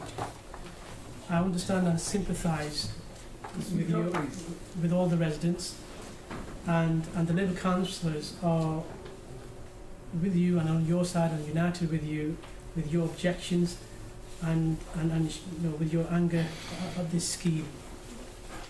Only a few years ago, Conservative councillors passed housing at Trufflaith to build 500 homes. That's not correct. Sorry, Aschad. I'm really sorry, I don't want to butt in, but that is factually incorrect. You need to check. No, it wasn't passed by Conservative councillors. It was passed by Labour and Lib Dem councillors. I think Trufflaith site was actually added by Conservative councillors We're talking to about the the planning local plan. application. Yeah. Sorry. No, you just made a factually incorrect statement. I think it was. No, that is... sorry, I said there's no ifs or buts. It's factually incorrect. The site was put in by the Conservative councillors, by Joe Cooney, who was the leader of the council at the time, into the local plan, and that is a fact. And I'm factually correct. I'm certainly not. It's not what we're talking about. Yeah. But that's been done and dusted, but with respect, I'll say again, the planning application, when it was refused by the area committee unanimously, Ken will vouch for this, it went to the development management committee at the time, it was refused, the recommendation was refusal by the Conservative councillors at the time, and it was approved by Labour and Lib Dem councillors. That is a fact, as Chair. We're talking about the plan, but irrespective, that's done and dusted. We can't change that. Let's stick to where we are. Yeah, thank you. Yeah, I mean, we could build on an every green space in our town and still not meet the need for housing, and we have to build wisely, using our brownfield sites first. I mean, this development will have a significant impact on the area. There will be increase in traffic flow through the high street, which will have an impact on existing residential amenity.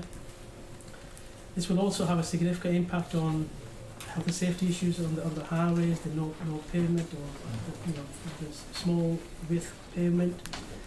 It will have an impact on the countryside, access to traffic issues on Church Street, impact on local amenities such as school places and access to GP services, harm to wildlife, there's no biodiversity, net gain assessment, it will have a harm to the heritage site. Talking about design, there's no natural stone being used, there's no natural slate being used, there's no natural materials being used on this site. Overall, I feel that this is a ill-considered proposal that forms part of the much wider attempt to disregard existing environmental policies that prevent encroachment on our rural fringe of Barrowford town. I'll happily support and second your recommendation to refuse, Mr. Chairman. Thank you. Councillor Witt. Thank you, Chairman. I suspect that this application will be decided by a government planning inspector. In speaking on behalf of the applicants, the agent, Mr. Wilcock, referred to the development, which, I mean, I know it as off the meadows and off lane, and I was one of the people that voted to turn that application down, and Mr. Wilcock referred to the costs that were awarded because we included drainage as an issue, and it was a salutary lesson about not putting the kitchen sink into refusals. And no doubt, having spent 3 years on this, that Bex will pursue this to an appeal, and the reasons for refusal will be tested very strongly. Now, several speakers have referred to the inadequacy of the planning system, and you, Chairman, have heard me say several times that the planning policies, the planning system in this country is bust, and I think we see yet another example. I think it was Terry McGinn who said, you know, this, you need to have that strategic view, and it was echoed by another speaker later on. And clearly we're getting piecemeal planning applications that are picking off the most attractive sites, those that are in the best locations, and before we ever get to any planning, any local plan that actually puts development in the right sort of places, I think we'll have applications for thousands of houses, and on appeal we'll probably have approval for at least hundreds of houses and perhaps a lot more than that. So this application is going to appeal inevitably. Am I satisfied that we've got 3 strong grounds for refusal? I think we've got 2 strong grounds for refusal. I think the highway safety issues are paramount. I don't use Church Street at Barrowford very much. Occasionally, if I'm going toward Fence, I may go that way, but I tend to avoid it. But I know enough about it and have observed enough problems to appreciate that there is severe highway safety implications. And I just very much regret that as Highway Authority, the County Council aren't backing that up in the report and their lack of objection to this. That's very regrettable. In terms of the impact on the conservation area, I think we have got sound grounds, ones that we can strongly argue at appeal, and I think to some extent we can justify, we can take that balance of the harm that is being caused and weight again the supposed benefit that we have to take into account, and I think we can justify that reason. Design grounds, I think we're getting into riskier territory, but again it is something that we can argue the case. So on balance I would support all three grounds for refusal.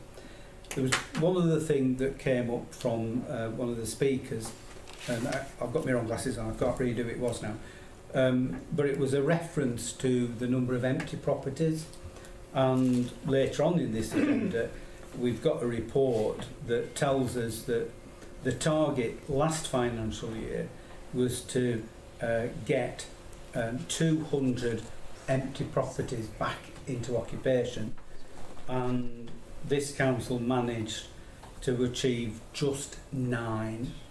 So we had a target of 200 and we got a miserable 9 properties back into use. And I think looking at the bigger picture, that unless we crack that particular conundrum, then we are going to have application after application after application for greenfield sites on the edge of our communities, wherever they are in Pendle, and the planning system imposed on us by government makes it very difficult for us to refuse.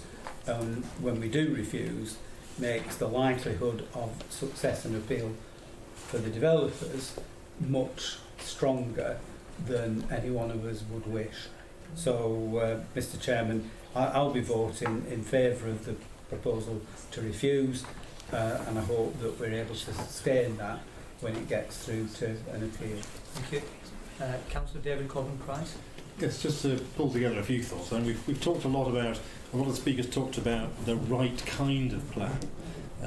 Obviously we have the core strategy, we've then had local plan part 2, which we didn't like, and so therefore that was thrown out, and let's start again and get it right this time. Because what you don't want is a plan that automatically condemns several sites that you don't want to see developed. Your policy, or our policy, is we don't want greenfield development. There's plenty of brownfields, ex-industrial areas. If a developer, Mr. Beck is listening there, if he wants to come forward with a big application on a brownfield site, we'd welcome him with open arms. It would absolutely be marvellous.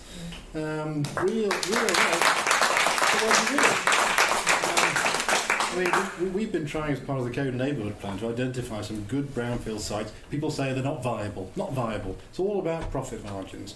I think the speaker who's now left talked about whether Beck's got the financial resources to see through a development. Clearly, if you start to say to them, you should do this brownfield, you're not allowed by law to say brownfield first, by the way. But if we set it up in such a way that the brownfield sites are acceptable and viable, and we put aside money in a brownfield regeneration reserve to try to help such developments come through. But you need the developers. You can't force a developer to come to the table. You've got to say, if you want a really easy planning process where we'll all say yes readily on all sides of the table, then bring forward something we want. It's not just a development of 3, 4, 5 bed detached houses where they're all this far apart, and they've got far too many cars, not enough garages, everything's curvy-worthy, and you can't get bin lorries in there, everyone parks on the road anyway, no one can come and visit you because there's nowhere to park. It's absolute chaos on these new estates, and therefore, that's why, for valid planning reasons, we try our best as a group to get rid of them, because we don't like the way they're put together. We don't like what they do. They don't address starter homes, they don't address bungalows, etc. That sort of housing cycle of how you move around through houses in your lifetime, that's the sort of thing we want to get right. Barrowford's neighbourhood plan didn't go for site allocation. They took a bit of a risk there, but they've got some decent policies. I think we mentioned them before, 1, 2, 3 and 8, which set the sorts of themes that we want to see. And they have been ignored as part of this. So if you want to add sort of impact on plans, etc., I think a total disregard for the Barrowford neighbourhood plan and its themes and drive towards it, we could do that as a fairly good fourth reason. I think the idea of conservation areas, design, they could just redesign them. That's a way to get forward. That'll be better. But I saw that only 15 of the houses of the 79 are actually the stone and slate, and 64 are made of the cheapest things you could possibly find. You know, black windows, black UPVC doors, delightful. So not in keeping with the Barrowford feeling, the conservation area, the neighbourhood plan, and how it wants to reflect it. So I think it's one of those ones. We're still proud to have got rid of local plan part 2 because it would have condemned such sites, whether they're an allotted site or a reserved site. There's no authority monitoring report which says, you know, we turned this down because we've got plenty of houses in the pipeline. A developer's come forward with a plan, they take it to appeal, as David's already suggested, they would take it to there, the inspector would say, it's a valid contribution towards your overall target. Pass. That's what they do with reserve site type applications. So you can't defend it on those bases, but... It's not a reserve site. But it's not anymore, exactly, so got rid of it. So, valid planning reasons, I support all 4. If you want to add the Barrowford one, if you're happy to amend your proposal. I'm happy to add the 4th reason. Laura, just want some reassurance. Are you comfortable with that reason? I think we could add the policies of the development plan into the reasons that we've already discussed. Okay. But I think a reason on a standalone basis would not. Right. Okay. Justify. Yeah. I'll take your advice. Happy with that. Absolutely. Yeah, because we want to get the strongest possible reasons forward. Yeah. David? So, no, I've finished now, so that's all I have to say. Thank you. Councillor Ali? Thank you. Thank you, Chairman. I think tonight is a reminder, really, for us all. It is very rare for this committee to sort of be, generally speaking, having consensus on an approach on such matters. So I think it's a reminder for us all that this is democracy in action. We have Councillor Corbyn-Price referring to the Manual of Streets. I rather refer to it as the Manual of People Representation. I think we're here to represent the views of the good people of Barrowford and wherever residents have come from. But I think it's also important for when we work on our plan, which is still obviously outstanding, that the importance around the numbers around new developments, this is a reminder of why that number has to be right. Otherwise, we're going to have a full lobby, a packed lobby on every medium to large application, Chairman. So whilst I support the proposal to refuse alongside every single one of us, I'm sure and I'm confident that it'll be a unanimous refusal. We'll see in a moment. But I think we also need to keep one eye on our future planning. Like the chap who's obviously left mentioned about the future planning of the borough. It's not a case of pitting Barrowford up against Nelson or Nelson against Corn in terms of, oh well, there's so and so sites in Nelson that they should be looking at, or there's so and so sites in Barrowford. No, it's a borough. It's a collective borough, and every town has a part to play in that, and every town has an identity within that borough. So yeah, I do disagree in respect of trying to pit town against village, be it Corn or Nelson. But like I mentioned, the numbers are important. And of course, Terry, I don't know if he's still here, Terry's over here, he quite loudly put the point across about us being elected. We are elected, and we're elected to represent the views of our respective wards. I'm not from Barrowford, I represent Briarfield East and Clover Hill, yet we're here today, and this is an example of democracy being in action, and I will be refusing the application too. Thank you.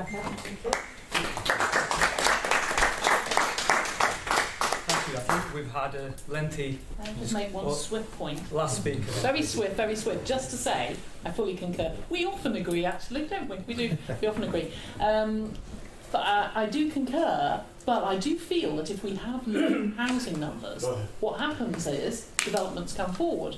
So every single month in Cone, we have an application for something, and if it's within the settlement boundary, or if it's a conversion for flats, This week it's been 11 flats of a disused but very handsome building right in the centre of Combe. And we welcome that. That's just marvellous. If we have a lower number, we can easily fulfil that target, I feel, largely with a tiny bit of infill, with conversions and with regeneration of brownfield land. We have to send that strong message within our local plan. Thank you. Thank you again once to all the residents who've spoken, all the councillors who've participated in the debate. I think we've taken quite some time, and rightly so, because it's a really important decision and people have been really concerned about this planning application. So without further ado, we're going to go to the vote. There's one motion on the table, that is to refuse the application. All those in favour of refusal, please show. Thank you. Anyone against? No? So that's unanimous.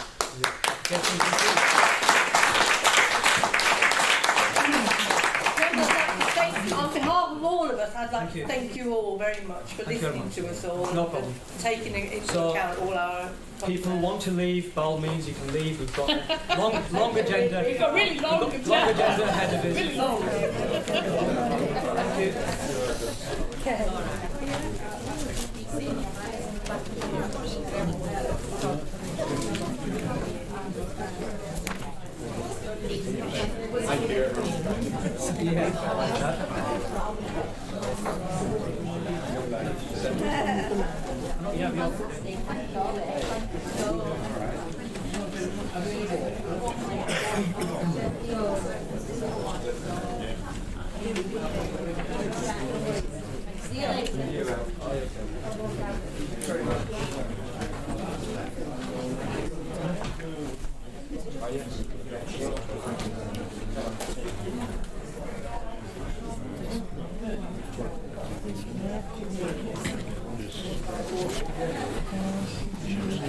Oh, we've got front row seats now.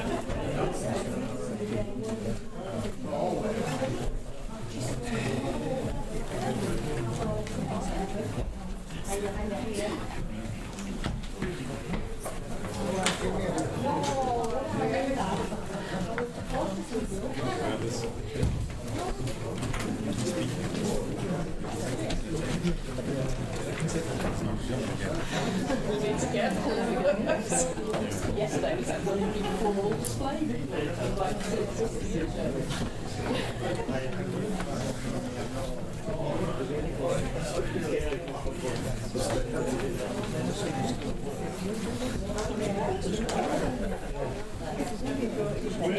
Right, okay. Ladies and gentlemen, can we make some progress on the agenda now, please? What I'm going to do is, if it's okay with members, is item 11 forward, which is the new cemetery site for Nelson and Ryfield. So what we'll do is, we've got a number of speakers on this. So can I just check you're all here? Elaine Green? Yes. Mr. Ish? Isra. Isra. It says Ish on you. Yeah. Isra. Kamran Ahmed? Yeah, yeah. Azhar Ali? Yeah. Gordon Widow? Yeah, thank you. So we've got 5 speakers, so you've got 5 minutes each. You don't have to take 5 minutes, it's maximum 5 minutes. And just a message to the speakers, if a point's been made by the previous speaker, please try not to make the same point, if that's okay. So first speaker is Elaine Green. Hi. I live in Briar Crescent, which you councillors, I've heard, think the building of the cemetery won't affect us. Well, I'm here to tell you it will. The fields in question come right up to my neighbour's fences and my garden wall. We are all very strongly and vehemently opposed to these proposals, which, by the way, we have never been consulted on. And this is for the following reasons. Do you councillors actually know the history of these fields? They were originally left and houses built around them because of all the unsuitability for housing and anything else apart from grazing land. The water that runs down from the hills of King's Causeway has always been a major cause, causing untold problems with flooding. There are 3 streams that run down from these hills. Google Earth, and apparently you can see them. One runs down the side of Riding's field, one in between the two bottom fields, and another which runs down the side of where allotments used to be. It then flows under the wall of the big house, pardon me, which originally was known as Springfield for obvious reasons. Brian Crescent, when the flow becomes too great, it forms a pond, which then starts flowing down the footpaths and forms another pond at the other side of my wall. One time it ended up a small lake with 3 ducks on it. Another time we had a small river, yes, a river, flowing down the path which leads to Hibson Road. These fields in winter are a quagmire, and once all the grasses etc. are stripped off, you councillors will have a huge problem with flooding. You have been warned. Soil samples were taken months ago when the fields were dry. How can you possibly get a true picture of that? You should have come in the winter and you would have got a totally different story. There is also the issue of mines under these fields. And I personally know of 2 diggers that have literally disappeared into the ground and never to be seen again. 2. Are we residents supposed to endure hordes of people on funeral days, which could be 2, 3, 4 or even 5 funerals a day, while we are in our gardens? Music is played round graves nowadays. Are we expected to put up with that, coupled with car doors banging, and every day watch coffins being lowered into graves from our kitchen windows, which I would find quite distressing? To even think about placing a cemetery slap bang in the middle of residential housing without even consulting us beggars belief. 3, wildlife.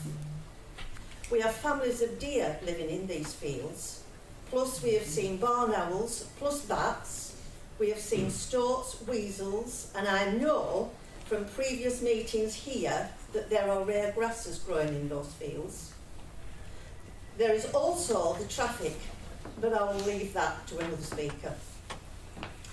If you proceed with these proposals, you will be totally responsible for the chaos that will arise with graves being flooded and subsiding, and all the flooding that will arise on roads and houses once excavation starts. So, you know.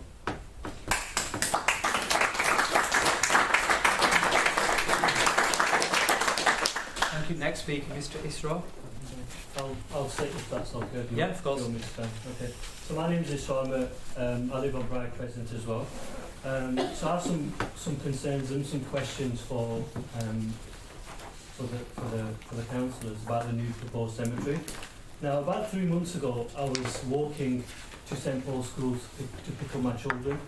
When I arrived at the school, I noticed the school gates had been closed, and the head teacher was stood in front of the doors. So I asked Mrs. Ward, I said, why are you stood in front of the doors? Why is the car park closed? And she said to me, because the parents who were coming to collect their children were causing parking issues and weren't parking correctly. So what she decided to do was take the problem from the school and bring it outside, so she closed the car park. So we're only talking about 30 cars here, so there's not a lot of cars, but all of those cars now had nowhere to park. So now they were parked on Hibson Road, double parked on yellow lines. They were parked on Briar Crescent. We've got small children who are trying to cross that road. When cars are double parked, they can't see the children. It's a highway problem. It was a safety issue.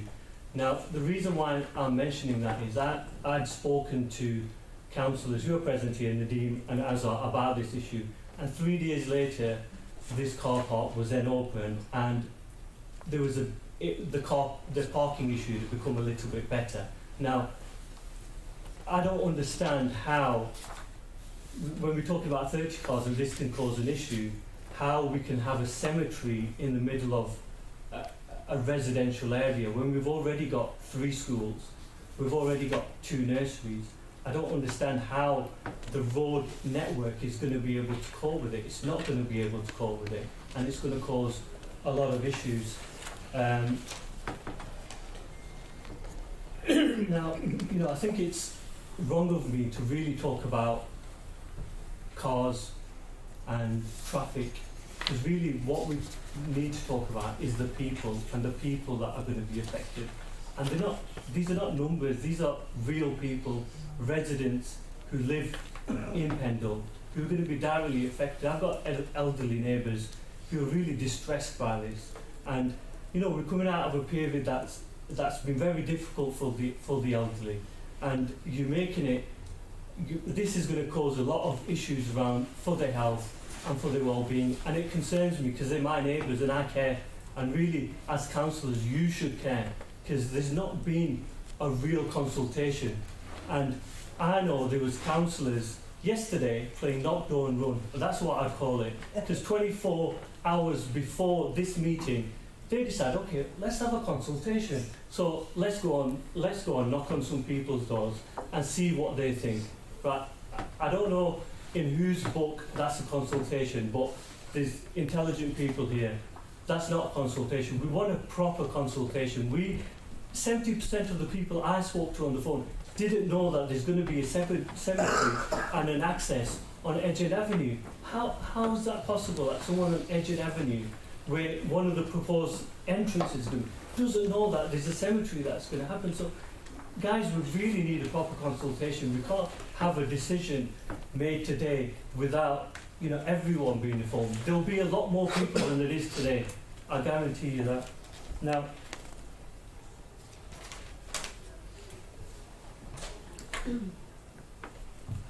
yeah, so I'm sure you guys are already aware that there's a housing development that they try to build on that piece of land. Now that land is green now, and you can go and see it, it's green. I'm not colourblind, and I'm sure you're not colourblind. It's green, and it's green for a reason, because you've not been able to build anything on it for reasons that have been in the planning reports before. What are those things? Highway safety, land stability, flooding, okay, and also protecting the green spaces. All of those reasons, they've not built houses in that space. So how now is it fit for a cemetery? To me, it doesn't make sense. A piece of land, a piece of land that has been refused planning permission is not worth anything that you can't build a house on. How is it now worth £840,000? We want some answers as people who live in that area. How is that land 840,000? Give us the reports. Give us how you've worked that out. Your time's up. Can you sum up, please? Yeah, I want to sum up. We mentioned the flooding issues, and this is a direct question and to all the councillors present here, is that can you guarantee that there's not going to be flooding in the graves of our loved ones? Because you're not going to be answerable to me, and you're not answerable to the people in this room, and you're not answerable to the residents of Pendle. You're answerable to God. And that's what I want to put on people's the choices that they make today. They've got to think about that, because I think it's important. As residents, we will take legal advice. We've already taken legal advice, and we're prepared to fight it, and we will. Thank you. There's evidence, there's reports that we've put forward to our advisors, and we have a case, and we will fight it. Thank you.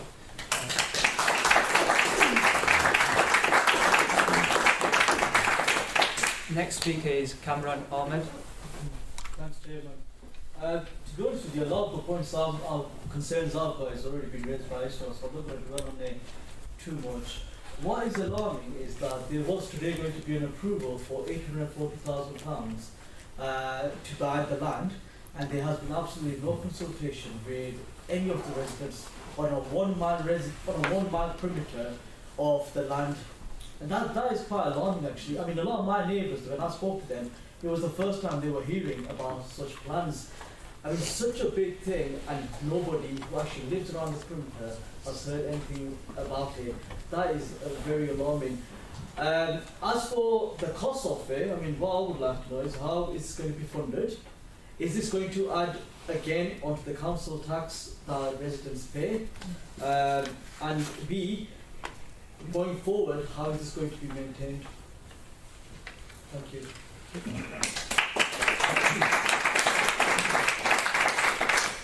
Next speaker is Mr. Azhar Ali.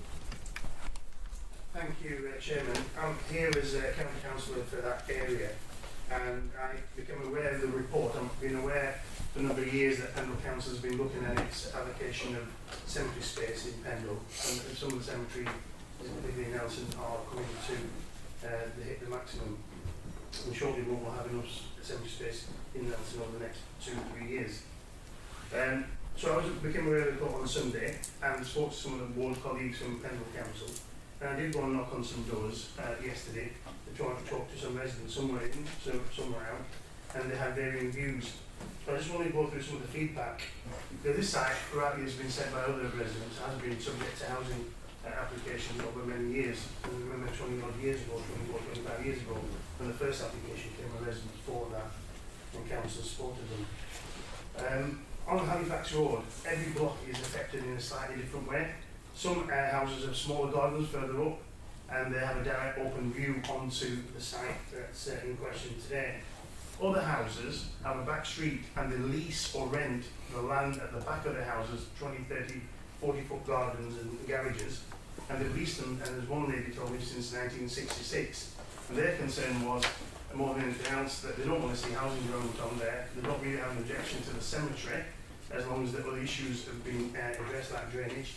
But they don't want the gardens to be taken over as part of the process. So I think residents need reassurances, and Pendle Council needs to make a decision that if you're buying the land unconditionally from Lancashire County Council, then those people who've had the gardens since the 60s and live there or have garages, that their land and garages aren't going to be taken over. On the other issues around entrance and exit points, how you get into the cemetery, proposed cemetery, and where you come out. In terms of car parking, clearly, there would have to be a car park provided for cars. In terms of number of burials, there's misinformation. On Walton Lane, roughly, I'm told there's between 60 and 63 burials a year. And that's not a huge number. But there is a parking problem there because there's no car parking space. In terms of Edge End Avenue, going back 25 years plus, and the first application I can remember was refused. Edge End Avenue was talked about as an access point for traffic, and it's a big no-no. You only have to go onto Edge End Avenue to see that actually the roads are already narrow, people double park, and that shouldn't even be considered. And I think council should rule that out tonight before, if they are going to move forward with this. A lot of the gardens on parts of Edge End Avenue are flooded, and I've got videos over the last couple of years of people's gardens when there's heavy rain and the culverts are full and haven't been cleaned out. People's gardens and water's coming out of the ground, and some money has been spent, but it hasn't solved the problem. So what I'm saying to you, Chairman, and to councillors, is that there should be extensive consultation. There needs to be a master plan. In the report that's before you tonight, it talks about master planning, a bigger planning exercise. There needs to have extensive residents consultation and protection of wildlife, because at the top end of the site there is a deer and there's other wildlife that exists there, and that needs protection. A lot of the residents also talked about a buffer zone. If they were going to go ahead, is to create a buffer zone from their house, as the lady said, if she looks out of her garden and she sees that, and it mentions in here about tree planting, and the drainage is the #1 issue about how the drainage issues are going to be resolved, because whether it's land drains or other means, I can't see the figure that's in this report. It talks about 7,200 or 7,400 graves. I really can't see how someone's come up with that. It almost seems like a paper exercise. Someone's put a little map on it, drawn boxes and worked out this 7,400, because there'll be parts of that site which can't be used as a cemetery, if at all. And the final point I want to talk about is the cost of burials. Now, a lot of people complain that the cost of burials are already too high, and some of the options in the report, I think, would put another death tax on people, and there needs to be a root and branch review of burial costs so that the taxpayers of Pendle don't end up having to pay more just for the privilege of burying in Pendle, and particularly people of Nelson and Bryfield. So it's a plea really.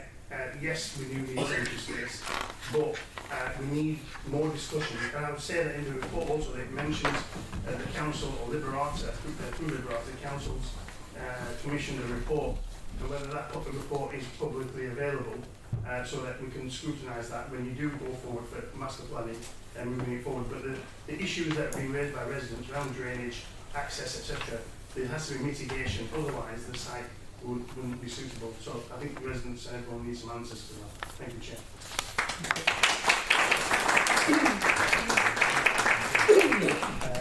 Mr Gordon Widow. Sit down. Mr Chairman, ladies and gentlemen, thank you for allowing me to speak. We to oppose the proposed land between Craigcrest and Halifax Major and Nowady of the cemetery. We have lived at 53 Bride Crescent, who's gone back directly onto the proposed area, and I also have an allotment within that area. I also found out about this proposal on Facebook.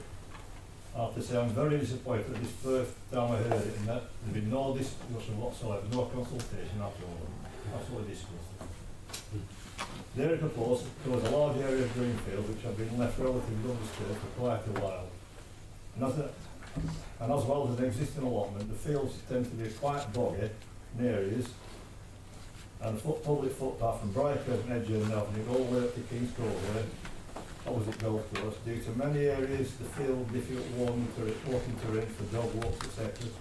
Wild shrubs, etc. have grown in nature effectively and rewilded the area. There's been plenty of insects, birds, mammals, for example. I have personally seen deer, it's already been mentioned, we've seen deer. We've seen barn owls, we've seen bats, we've seen, what else have we seen? Grouse, sorry not grouse, we've seen pheasants. There's also kestrels and kestrels, there's also. So some of these will be, in my opinion, protected by the Wildlife and Countryside Act, or similar. This also includes bats, I think that's more stringent. So, I know we've already mentioned wildlife, I'm just going to throw it in again because it's quite spot. The allotment area I've mentioned is also included in this proposed area. Now this is basically a very small triangle of land.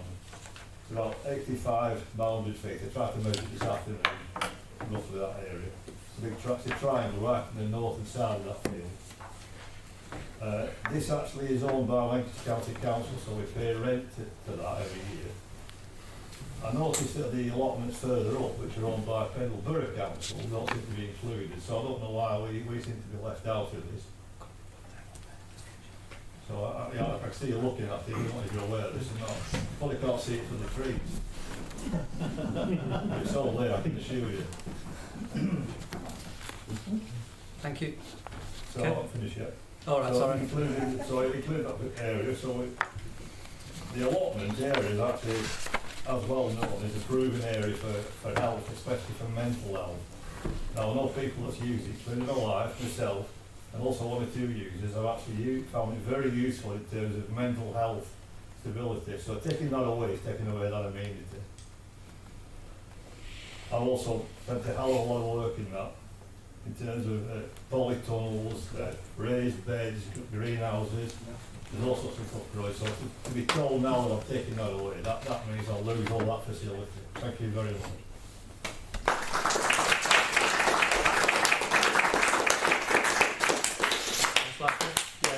Thank you very much, Chair. Can I just say, obviously, I agree with a lot of what the residents say, especially what County Council is saying.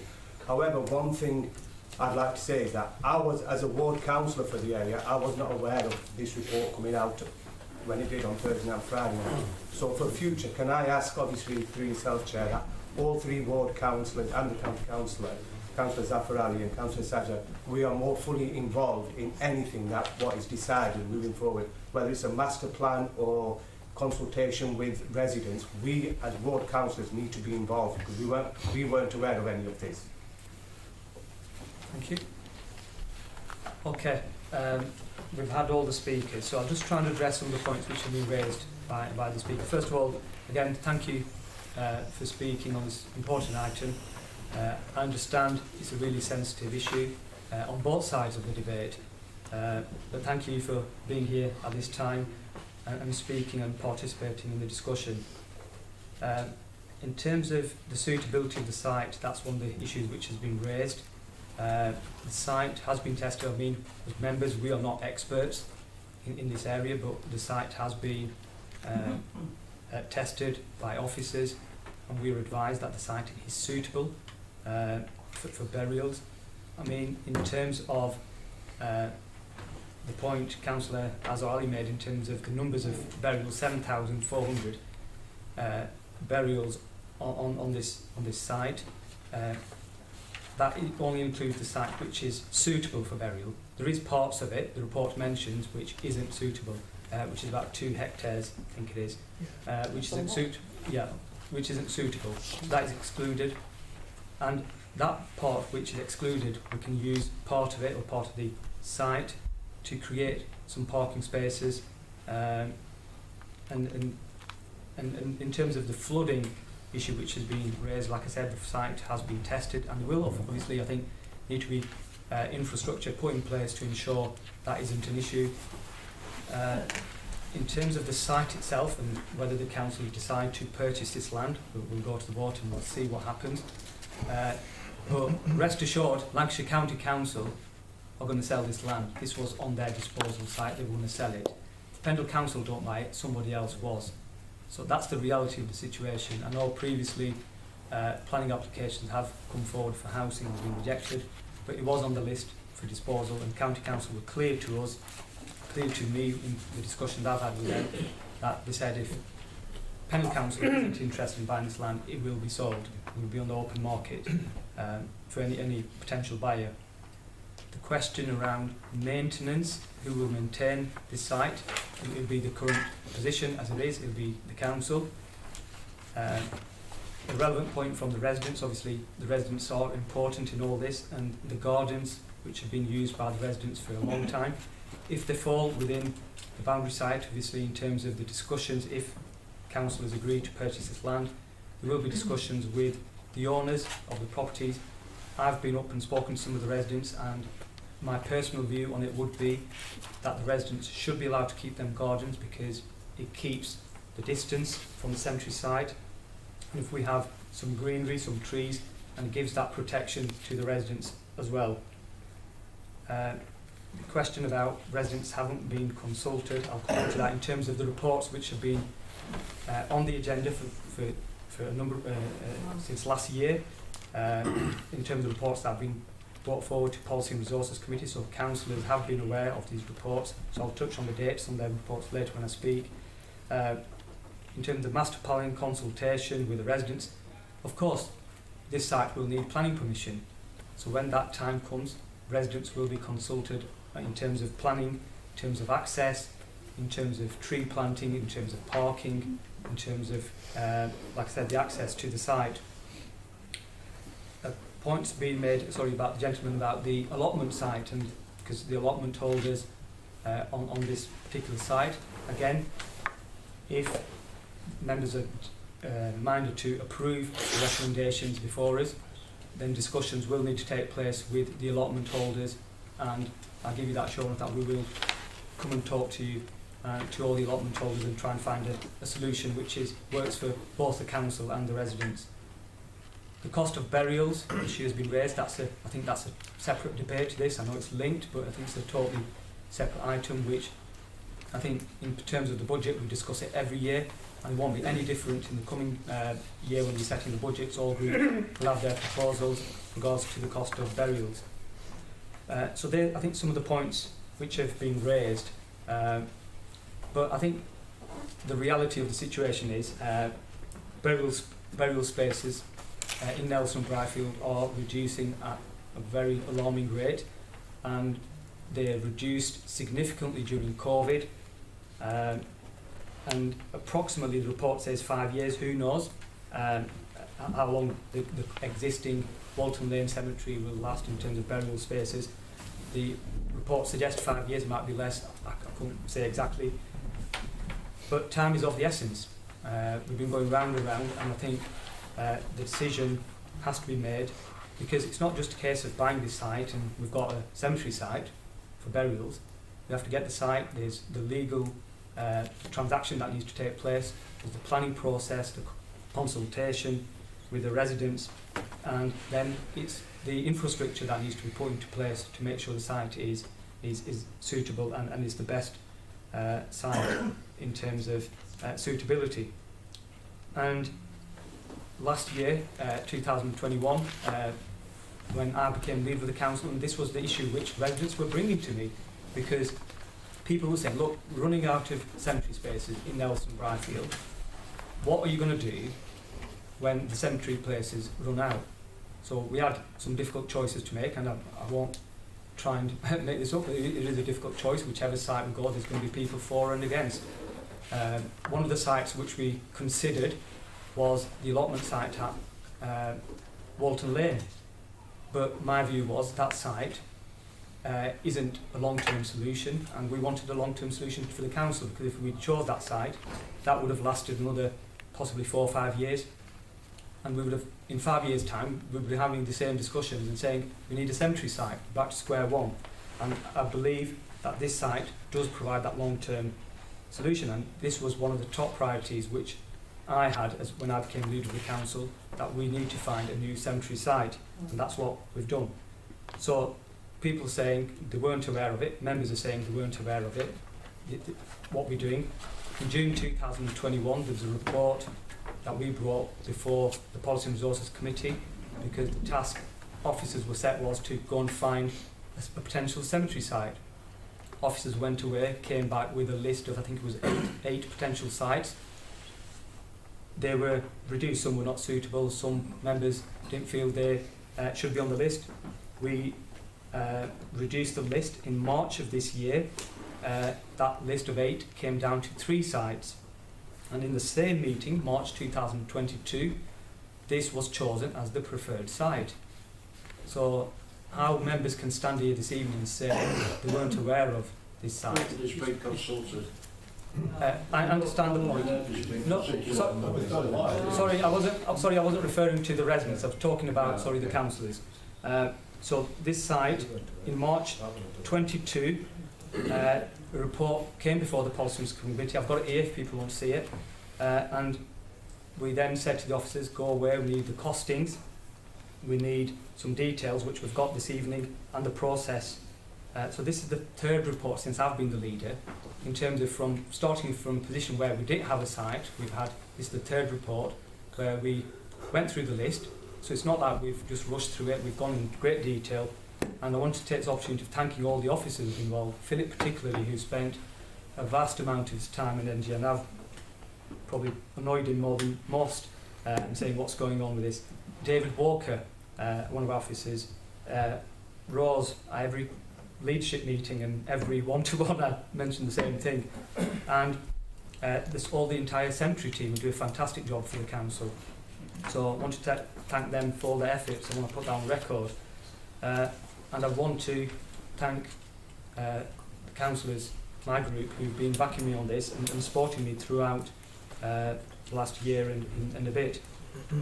In terms of discussions with Lancashire County Council, I want to thank Councillor, who's not here, but Councillor Mike Goldthorpe, who's facilitated some discussions with County Council, Leader of County Council, Philippa Williamson, and the Deputy Leader of County Council, Alan Vincent. I'm grateful to Alan Vincent, who's really assisted in all this process. And it was Alan Vincent who contacted me and said, look, this site is going to get disposed of, is the council interested? And that's going back to last year, and discussions have been ongoing since. So I'm grateful to everyone who's supported this process. Can I ask a question? Sorry, you can't. Sorry. Because otherwise, if I allow you, I'll have to allow everybody else. The rules don't allow me to. I'm sorry. I'm sorry. And what is this going to be a Muslim cemetery? No, it's not Muslim cemetery. That's another. So why have the mosques been consulted and not other faiths? We want to, because we want to provide, as a council, we've got a duty to provide. We want to provide a dignified burial place in an attractive green environment, and whilst, like I said previously, also being sensitive to the local residents. again, we want a burial place for the long-term future. This site is a large site, 7,400 graves. That's what the officers are telling us is a long-term solution. And the cemetery spaces available within the borough of Pendle would increase from 1,120 to over 8,520 to be precise. So for the reasons, again, and the urgency in terms of finding a burial place for Nelson and Bradfield, the recommendations are before us this evening. So I will move the recommendations that we proceed with the purchase of the site from Lancashire County Council. Number 2, the provisional estimate in the report for the various works that will need to be carried out if we do decide to proceed, as I'm requesting members to support that figure is set aside to carry out the necessary works on the site, that our environmental services manager be authorised to submit a planning application, and it's at that process that the residents will be consulted, and that number 4, that a bid to the capital programme be submitted in order to purchase this site. So I'll move them recommendations. I'll ask for a second. Councillor. I'm more than happy to second that, Chairman. Looking at this now, we've been working very hard, and the Pendle Borough Council has been looking for a long way solution. And this solution is not for 10 years or 4 years. We're looking at 60, 70 years ahead. And this is the one thing. And also listening to the residents, this is already on the thing. The flooding was number 1 priority, and the access is already on the agenda, and that is another thing. So these 2 issues are already, the officers are looking into that, and if it ain't for them... You've got flooding issues in Walton Lane. Sorry, it's wrong. Sorry, honestly, I can't... You've got flooding issues at Walton Lane that Pendle Borough Council have not been able to resolve. Can you let the another councillor place speak, that's already got flooding issues. Can you let councillor speak? Yeah, that's all right. Good. I'll bring in Aschad and I'll bring in you, Kieran, if that's okay. Kieran? Yeah, so, just introduce myself. I'm Kieran, Parish Councillor, representing Barber, Ridge and Colne. I'm listening to the debate so far, and a couple of prevalent points I think this needs to be I can hear some of the discussions behind, that's all. The first thing is the site will be disposed of, as Nadine's highlighted. To paraphrase, I guess the situation is what's the least evil. Why does it have to be disposed of? Lancashire County Council is going to sell the site. Sorry, this is not a discussion. Sorry. Kieran, can I please ask you to address the council? Yes, I will do. Sorry, thank you. So the issue there is that the site is going to be disposed of. For the residents' concerns, it will potentially be houses instead of this site. So that is the fact of the matter. We need a long-term solution in Pendle. Just to reiterate that, we're going to run out in a number of years. This provides a 40-year solution to the issue that we've got at hand. Extensive sites have been looked at, whittled down. Regarding the consultation, residents understandably very upset. In terms of the legal process, the full consultation does happen during planning application, I believe, Councillor Arnold, is that correct? That's right. And you also have wildlife studies, habitat studies, all that will go on during the planning application stage, I would think. It's what the requirements of the planning officer. Yeah, exactly that. So I'm just not addressing, but I'll be listening to what's been saying. So understanding everything that's been said in the comments, I am fully in support of the need, of the motion. We'll see what happens with the vote. We need it in Pendle. We need a cemetery space to bury our loved ones. Understanding the gentleman's concerns over there, I'm sure the studies will be done again in regards to the flooding and the terrible, I'm not going to think about it, what could happen. As Nadine has said, there's 2 hectares that we know are unsafe and 4 hectares that are safe.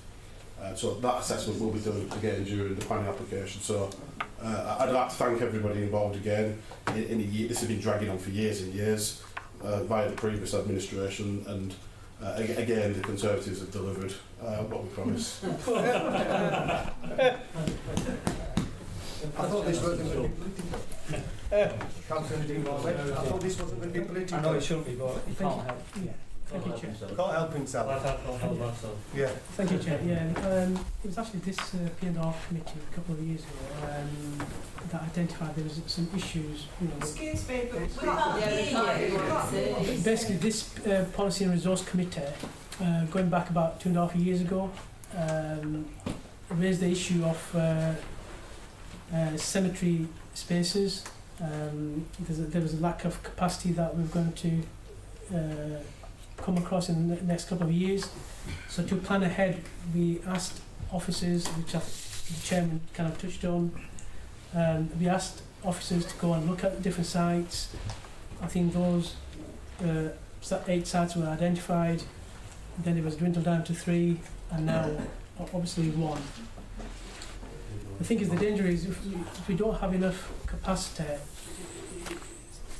for a grieving family, it's a very difficult situation to be in, where you can't go and bury your loved ones. It can be heartbreaking. It can be very traumatising, and that can last, be with you for the rest of your life. So I think we were trying to plan ahead for the next, I think somebody said 40, 50 years. There are genuine concerns, with drainage and access. But that's something that we can look at, and we can condition as a council when we come to that stage, and that will happen at the planning application stage. Like I say, we can put conditions in.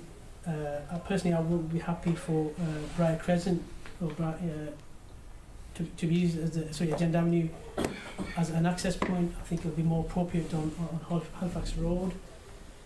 Cemeteries can and will contribute to green space, the amenity value, the ecological value, and the heritage value.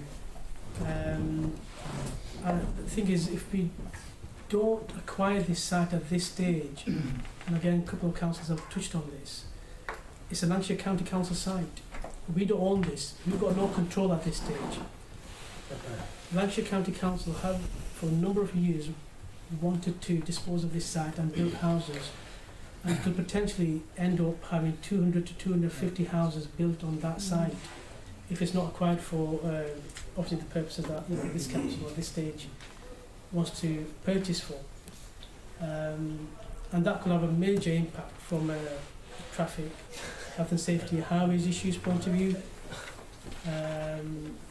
Was that different? How is that different to some members of the public and County Council Agro actually mentioned about the master plan. And if we do have a master plan, I think that will help alleviate some of the concerns that have been raised by the residents tonight, by ensuring there's a high quality design for this site. So I also, second or third, support the recommendations that have been removed. But I also I'd like to add to those recommendations is that obviously the chairman has said that the fees is a separate issue. If we can look at it through this at the moment, yeah, please do. If not, obviously can we look at that some further down the line, maybe at a budget. At the transformation process. Yeah, so the burial cost basically. Also to involve and consult residents groups and Nelson Town Council and Bradfield Town Council. Next one is no access from Agenda Avenue. The sale of existing gardens for £1 to residents. And just one question, is it possible to renegotiate the price of this land at this stage? No. I'm with those. Okay, I've got Councillor Whip and then Councillor Ali. Thank you, Chairman. I don't represent that end of the borough, and I'm not au fait with the street layouts, and I'm grateful to residents explaining some of the problems. But I'm looking at this from a Pendle perspective, and I am aghast the county council stinging Pendle residents for the best part of £900,000, including in fees.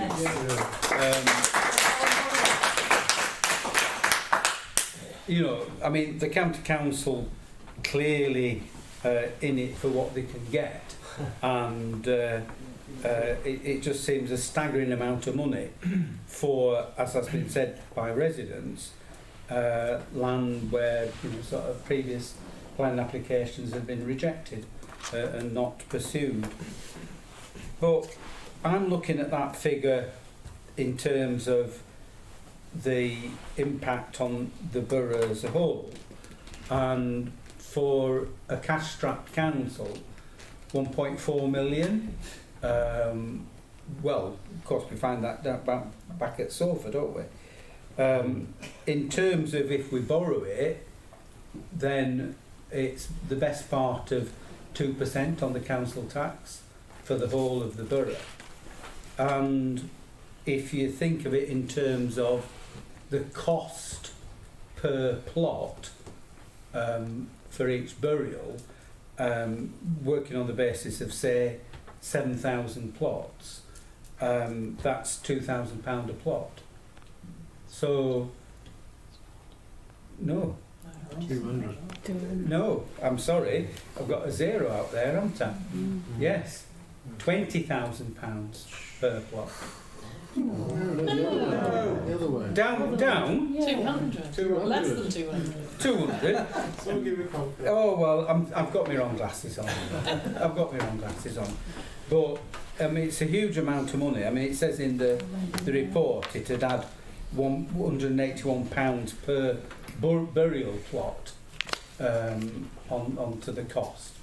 Now, I think the finances need to be given a good course looking over before we get to the point of committing the council to this course of action.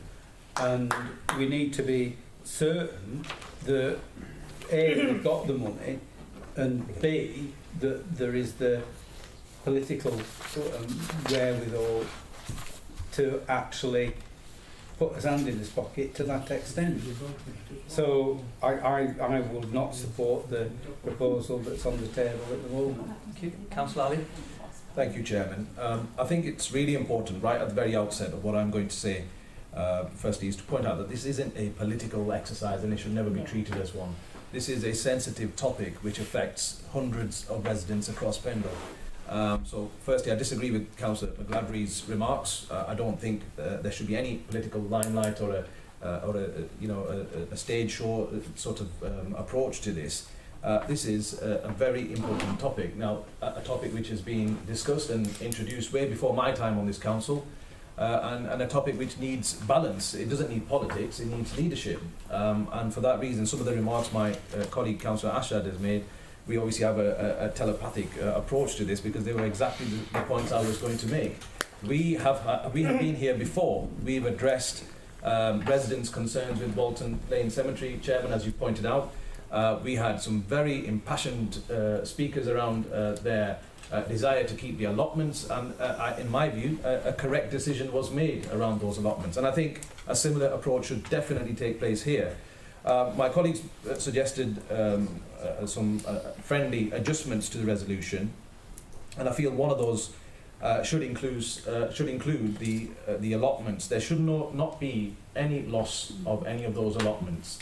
Chairman, we might not have had a full picture painted here tonight, but there will be people who will be coming to this meeting from my ward, speaking not only about the allotments, of course speaking about the drainage issues, of course speaking about the traffic issues, but that's one of the suggestions I would like to make, Chairman. There shouldn't be any loss of allotments. There shouldn't, the issue around the Edge End Avenue access, as Councillor Ashad has pointed out, has to be addressed. And these issues need to be addressed with the residents. Just like the previous item, Chairman, I'll make the same remarks again. We are elected by the people of our respective wards. Councillor Whip has suggested it is a Pendle view that has to be taken, but at the same time, for those who are elected by the good people of Bradfield East and Clover Hill, it's absolutely essential for us to have that consultation. I know the report makes those remarks about how interested and stakeholders, interested parties and stakeholders will be included in this. But I think we have to get away from the wishy-washy and actually highlight it and be bold about this, that there has to be a resident-led approach to the overall solution. The issue around drainage, I think, is a valid one. And can I suggest, Chairman, that as part of the resolution, that we actually request the disclosure of detailed drainage reports, be it for members around this room or the council generally. But I think it is important so that concerns and minds of people who are concerned by the issue of drainage can be put at ease. And obviously it's your prerogative, Chairman, you have the decision to make on that, but I think that is an important point. So I'll just summarise, Chairman, in terms of the 3 points I've suggested. One of them should be no access from Edgen Avenue, the second being no loss of allotments, the third being the disclosure of drainage reports to ensure a fully informed decision is obviously made on this important item. And lastly, I know you've touched on it, Chairman, but existing gardens which are affected by these proposals, quite frankly, should not be affected by these proposals. And I'm suggesting that here and now tonight, we actually put that issue to bed and suggest a £1 transaction with those garden owners who would be affected by this transaction and put that in, as part of the resolution, Chairman. And that's sort of an add-on to Councillor Ashjad's suggestion, and I'll second him on that as well. Someone else had their hand up. Councillor Hinnie. Thank you, Chair. A couple of points before we start. First, we need to make it clear this is a cemetery for all Pendle residents, in particular Blyfield and Nelson residents.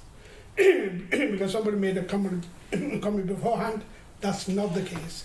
This is a cemetery for all residents, and I think that's what the reality is, and that's what we should be telling people. And there's nothing else. The other one is, if you look at the diagram, there's allotments at the top, and they belong to Blyfield Town Council, and they stayed there. They are not part of this. So colleagues don't understand, when somebody was talking about allotments before, Blyfield Town Council allotments are still staying. They're not part of this 8-hectare exercise. So I don't want tomorrow, obviously a lot of emails coming to myself or our Blyfield councillors and phone calls saying, are you selling our allotments? About the allotments at the bottom corner, please. Yeah, that's fine. But I'm obviously... Yeah, they're on that one. that one, okay, fine. Yeah. I'm looking at the bigger ones, so sorry, that's fine, you just explained. So the other one, Chair, some of the, obviously I'm not going to repeat some of the points being made, but I'm going to repeat some points which we had before in Blyfield. So if colleagues go back, Locust Playing Fields was sold for housing. And that was over 15 years ago, and we've had 75 houses built on it. Okay? Now, one of the biggest issues me and Yasser, our mayor, has faced is drainage and waterlogging in those gardens. Because they made the houses, they're taking the money, what they haven't done, what they did not do was drainage. And to this date, me and Yasser are still talking to the residents, still talking to Barnfields, we're having regular meetings, and some of them are still existing. Okay, so in this one, as much as I agree with this, and it's a difficult decision, and we've gone through all the process for the last 3 or 4 years, we'll be going through this. This is not new, and this is where the conclusions come, okay? But drainage, streams are in there, there's drainage, obviously we need to look at all this. That can be done, that can be handled, it can be done. Barnfield didn't do it at Luxus. And we've got history, and Philip knows all this, and all the other officers know this, Dave Walker knows this, all the officers know this, Julie knows about this, everybody knows about this. We can learn from our mistake. And the point is, because it's happened already, and it's still ongoing, we can make sure, Chair, that is a key thing, and one of the key issues raised by residents is the drainage and the flooding and things like this. That can be handled, it can be done, and we should be obviously making sure that before we do anything else, and the reports, if they are obviously being done, we need to have a look at them. they're not confidential, they're public documents. At least the council should be able to access them. The other thing I'm going to suggest, Chair, is that in the planning application, which obviously is going to take place, I'm just going to start slightly widen this. I'm saying planning application goes through a very rigid legal circumstance. In the same manner, we should be doing a master planning consultation, whatever you want to call it, yes? And in all of this, we need to look at the design, the parking. People need to be assured Walton Lane was built over 100 years ago, so there's no parking there. And when we go, I go there every week, and there's a traffic jam, and I appreciate the colleagues' concerns. But this is a brand new design. We should have a 40, 50, 100 car park inside the cemetery, so none of the cars are going to be parked on Halifax Road. Okay, so wildlife is quite, I mean, one of the things colleagues may not appreciate that we're only buying 60% of the land. The other 40% is owned by a resident on Edgend Avenue, which goes below King's Causeway.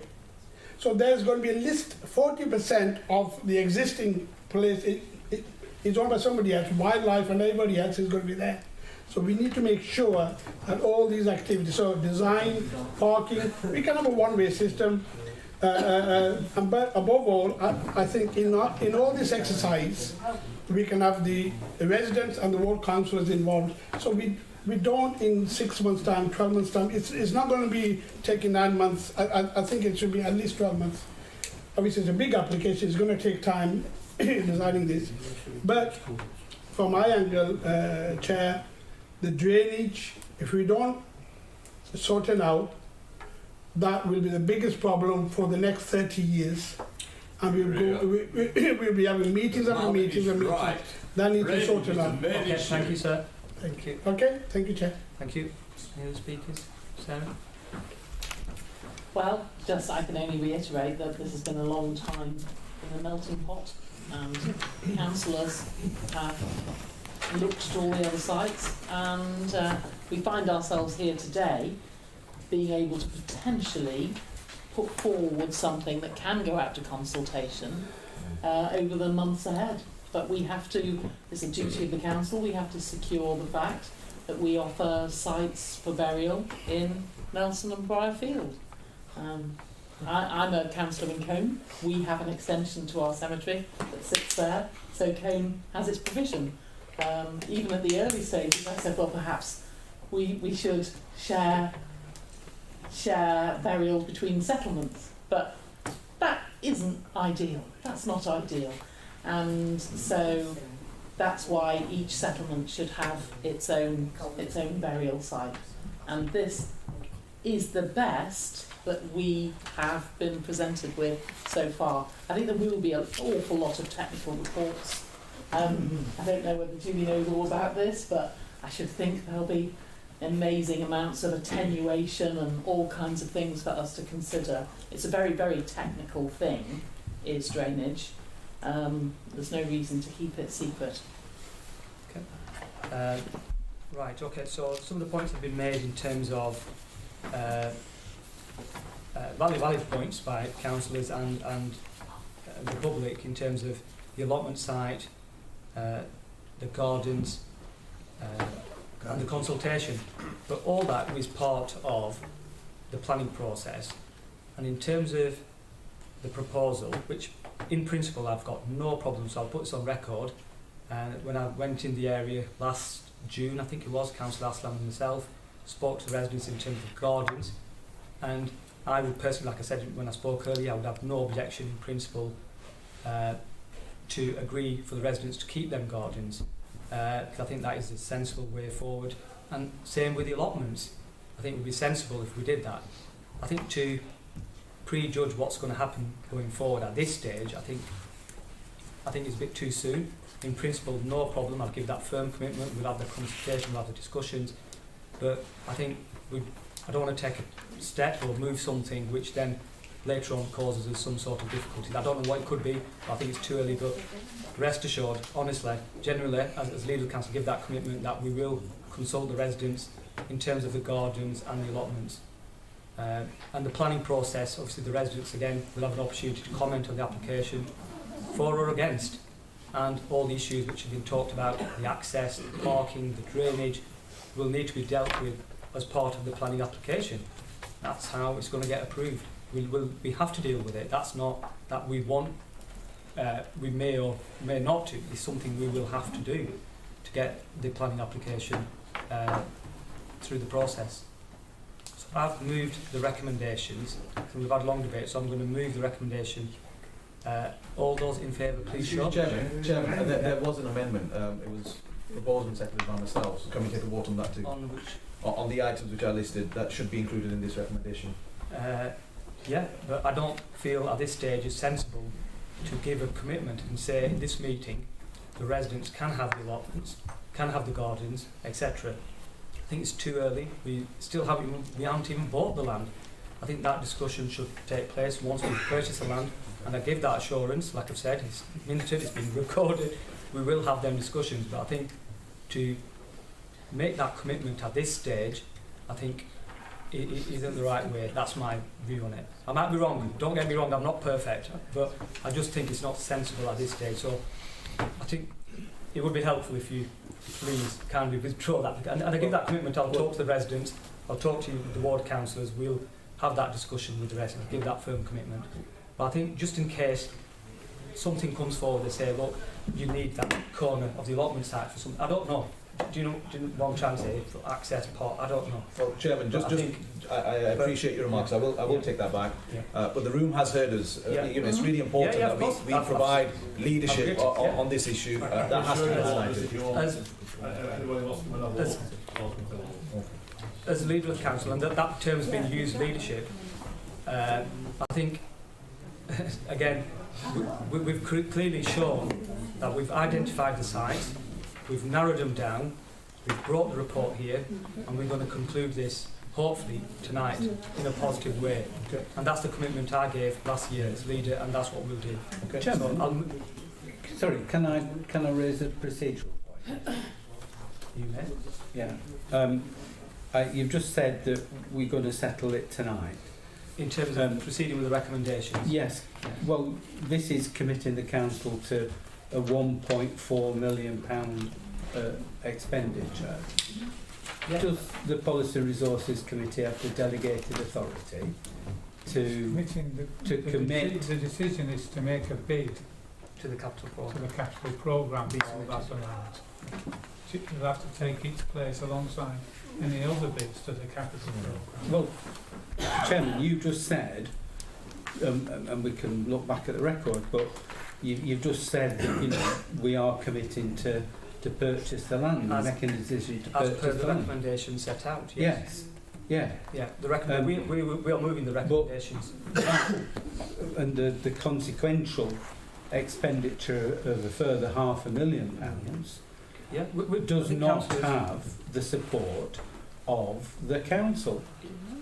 It doesn't have your support. No, the council as a whole has not got this in the capital programme. And I just raise the issue that, there is no authority for this committee to blow £1.4 million on a project without having some sort of imperator from the full council. And it's for a full council meeting to agree such a significant amount of money within the capital programme.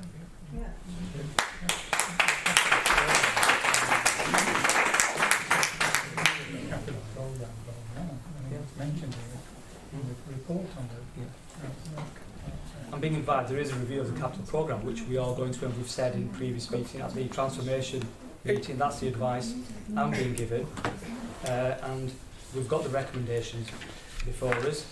Chairman, where is there a decision of the council, the full council, which is responsible for budgetary matters, where is the decision of the full council to include £1.4 million in the capital programme for the purchase and development of this land for a cemetery.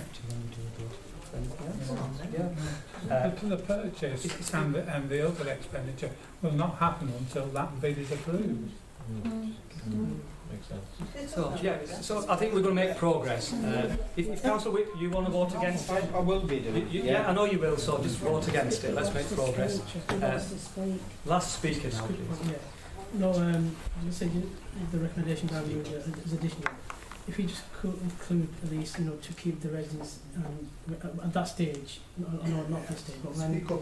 I don't think there needs to be a resolution to that effect with respect. I think that is part of the planning process. The ward councillors are here, they're aware of it, it's on record, the town councillors are here, so come on, let's... And just finally, I think the council itself, every year, I think, brings in, a couple of £100,000 in funding from burials, right across Pendle. And I think we've got to keep that in the back of our mind as well. The issue about 1.4 million has been raised, but we've got to think of the bigger picture on money that council brings in. Thank you. Excuse me, thank you.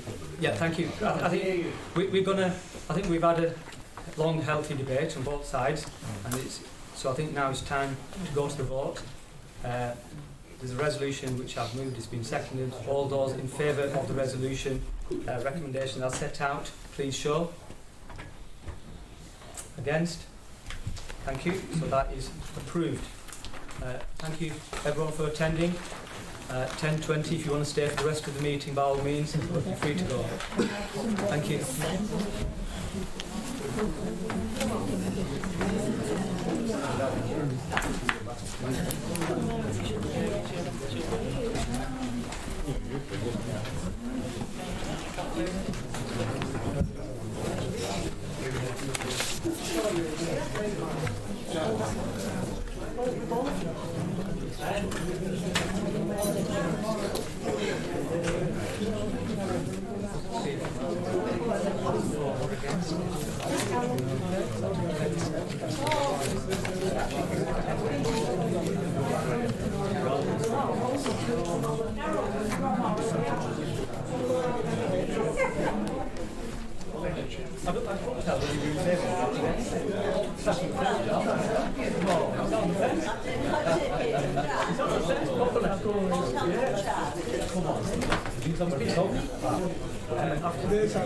Let's finish this quickly. I'll have it after this. No, can't have it. You've got to get on with the meeting.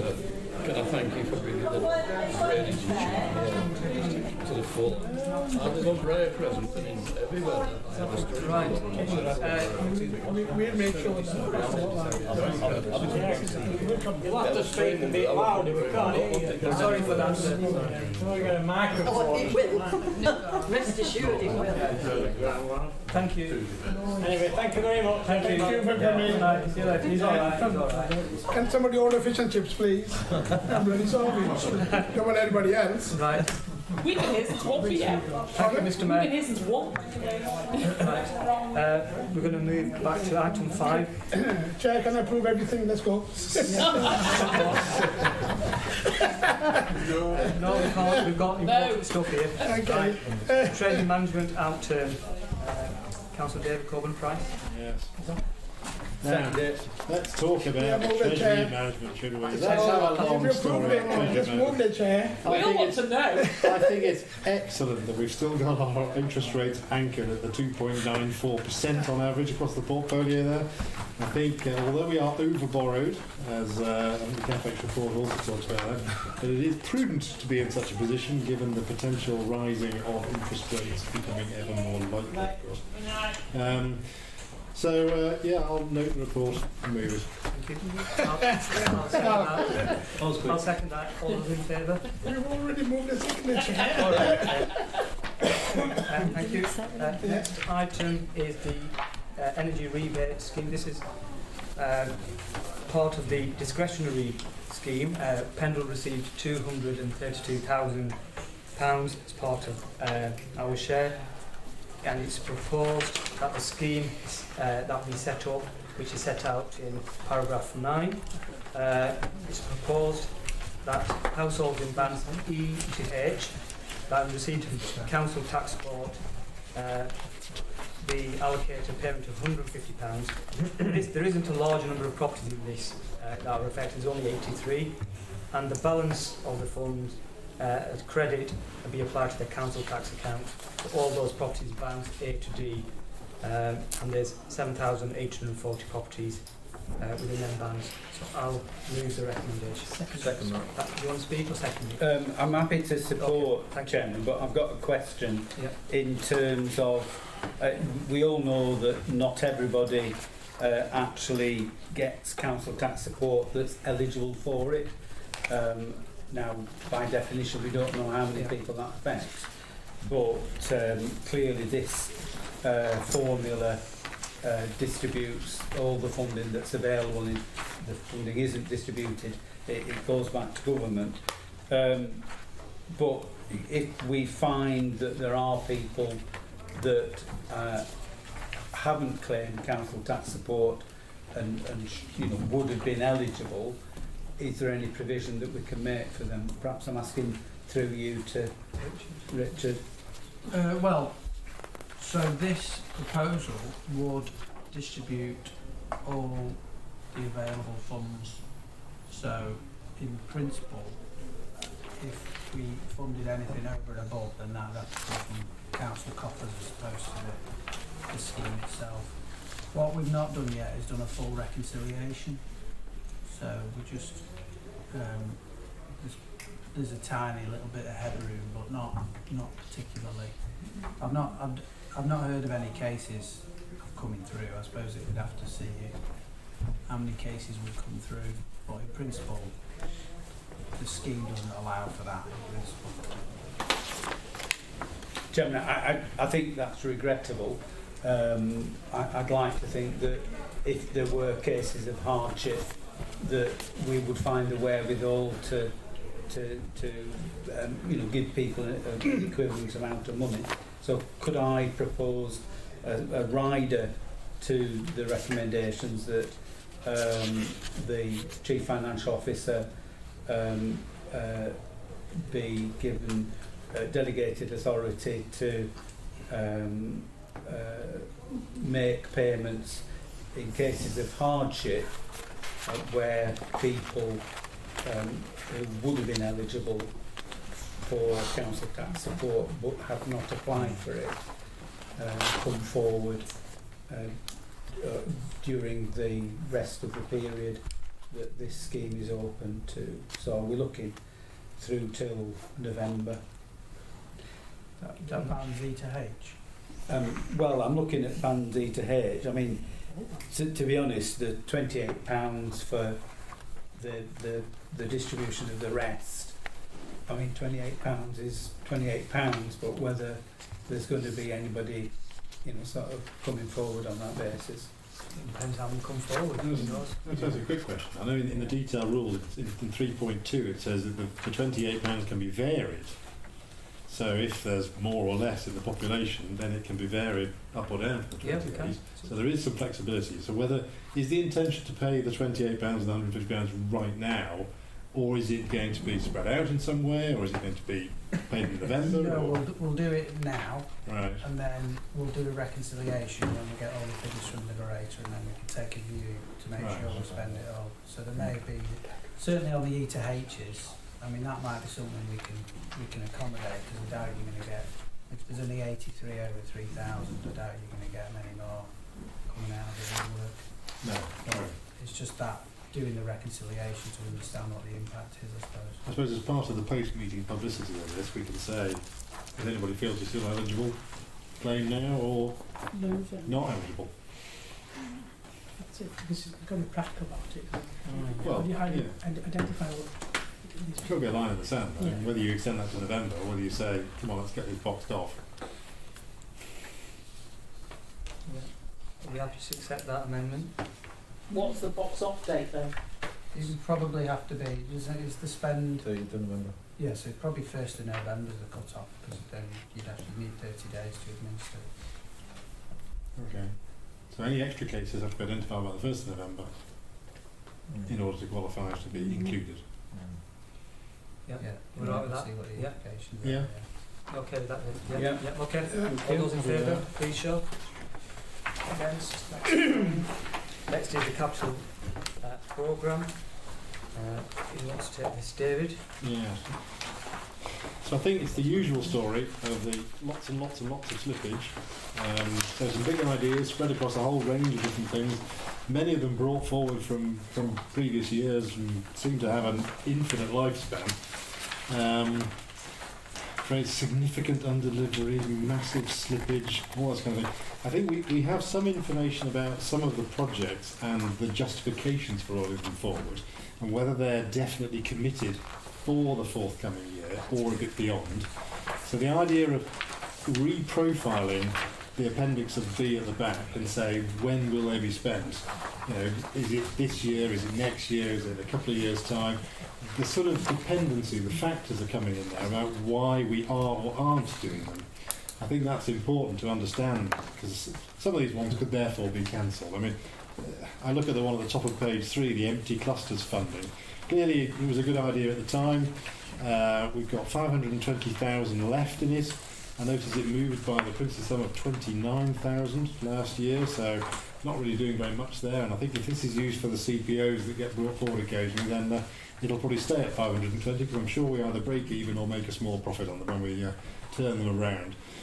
So there's several like that where I think the reprofiling exercise is an incredibly valuable one to really kick the tires, really understand who owns them as well. Let's get the ownership of who owns this project. I noticed one old chestnut, Trawden footpath collapse, 30,000. Trawden Council say the work's not required, apparently.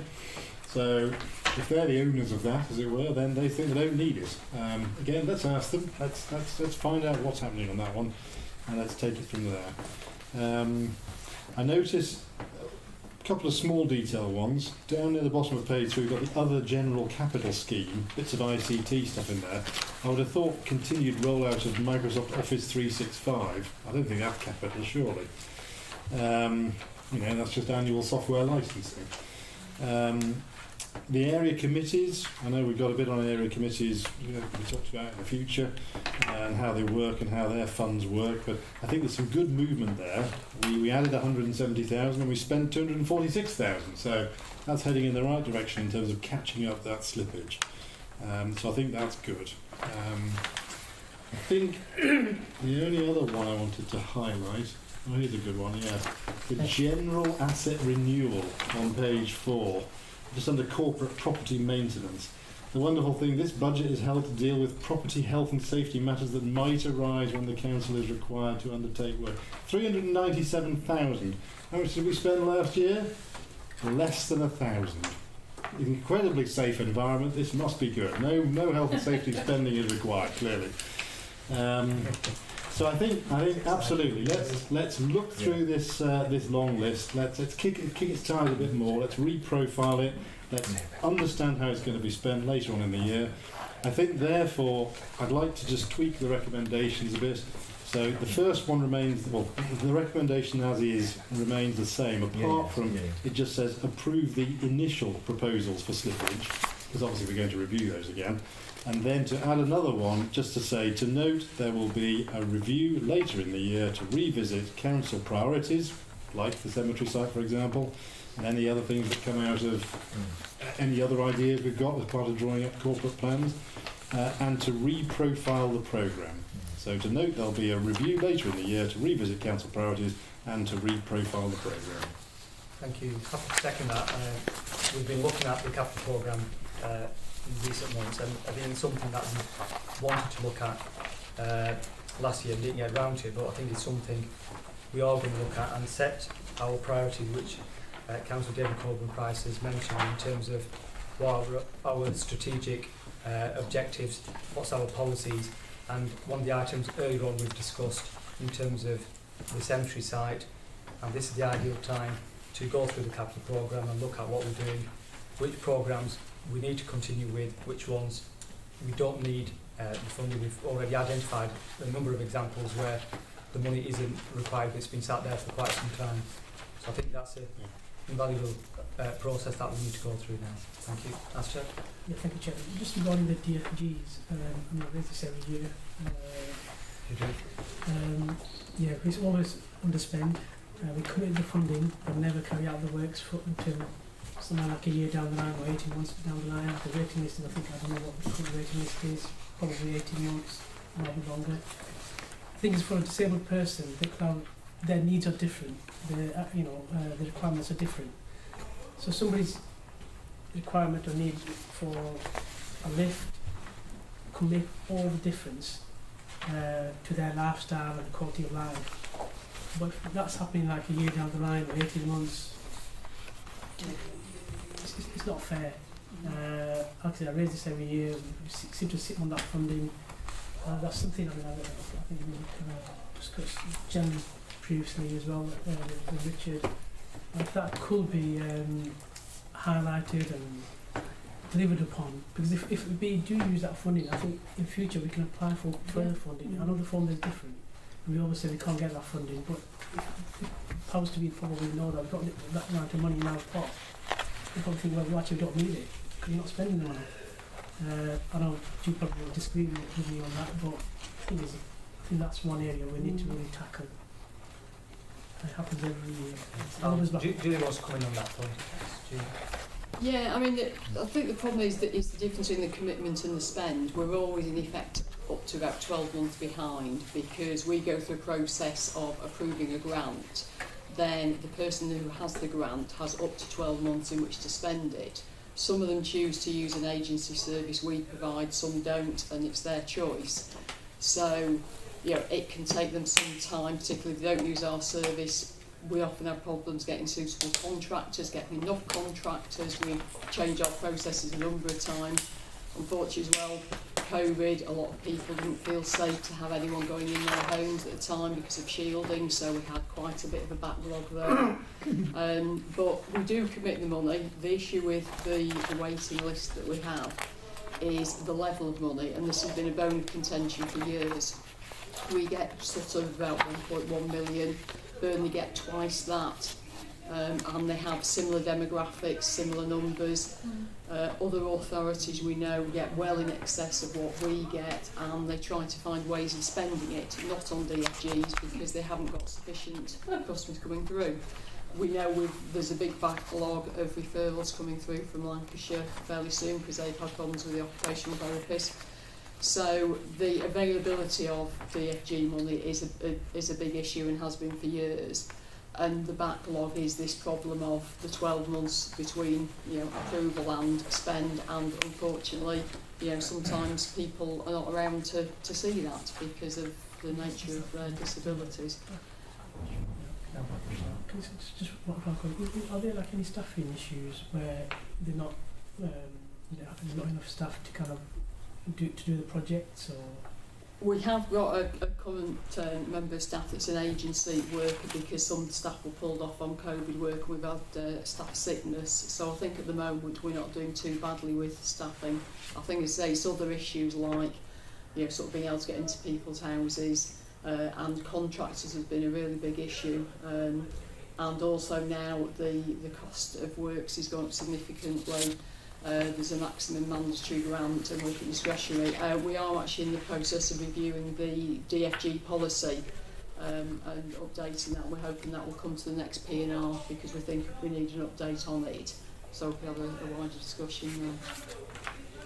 Councillor on disabled facilities grants, the council had an opportunity the previous 12 months to actually position itself to increase the level of funding that was allocated for the borough, and that was consequent on getting the number of applications through so that we could demonstrate the level of need in Pendle.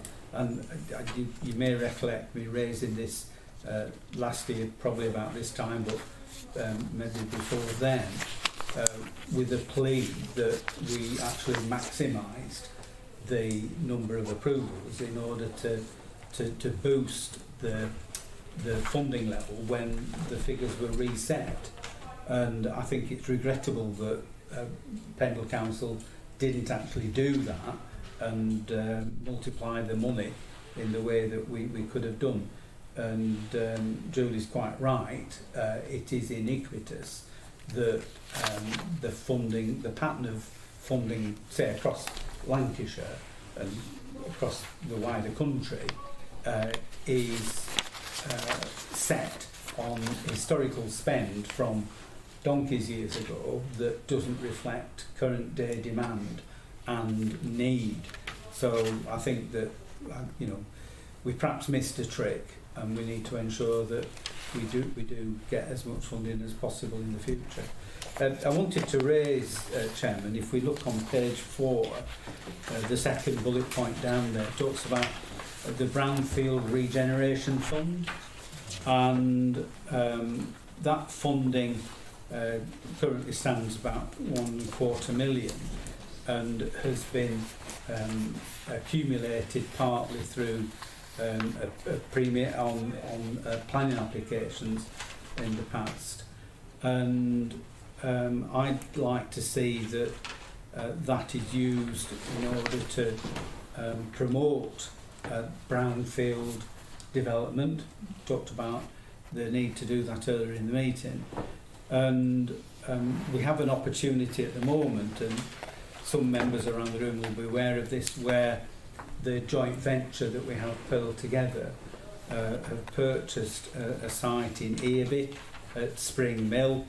There is reference to it in a further report, and one of the things that we've discussed at the Pearl Together board is whether we could afford to install air source heat pumps as part of that development. Now, the board, because of the need to make a return, has declined to include air source heat pumps in the development. I suggested that Pendle Council, in the way that it did at Oak Mill, could supplement the funding available for the development in order to allow air source heat pumps to be installed on that development. What I'd like to propose, Chairman, is that the of the 1.273 million in the Brownfield Regeneration Fund, that 371,000 be earmarked for the provision of air source heat pumps in respect of the development on the Brownfield Springfield Mill site in Earby, and that officers bring a report back to the next meeting of this committee to see how we can make that work and get it to feed through the system. Thank you. So, those of us who were at the Pearl virtual meeting earlier this week all received a really excellent report, and it went through in enormous detail all the whys, wherefores, pitfalls, positives and everything about this site and air source heat pumps. And I am head of the Climate Emergency Working Group, I was really, before I read the report and before we went into the detail, very, very pro this idea, not of using the Brownfield Regeneration Fund, which our former leader Joe Cooney brought in and actually wrote a big article about. I think it was one of the very first ones in the country, and it's meant to bring forward unviable brownfield sites, and that's, I think, where it should be focused. But we all agreed at this meeting, just to cut a long story short, that essentially it wasn't the money, it was the technology. We couldn't prove that there were similar, it's quite close housing, isn't it? We couldn't prove that there were similar locations, similar sorts of developments that had anything like this. And we actually feared that potentially, technologically, this could go wrong and we would end up with complaints. And I think that was really, it was the number one driving thing, that we all felt that we had the impetus to do something. These houses are super insulated, they comply in every possible way to being ultra modern, low emission houses, with the one exception of this heat generation.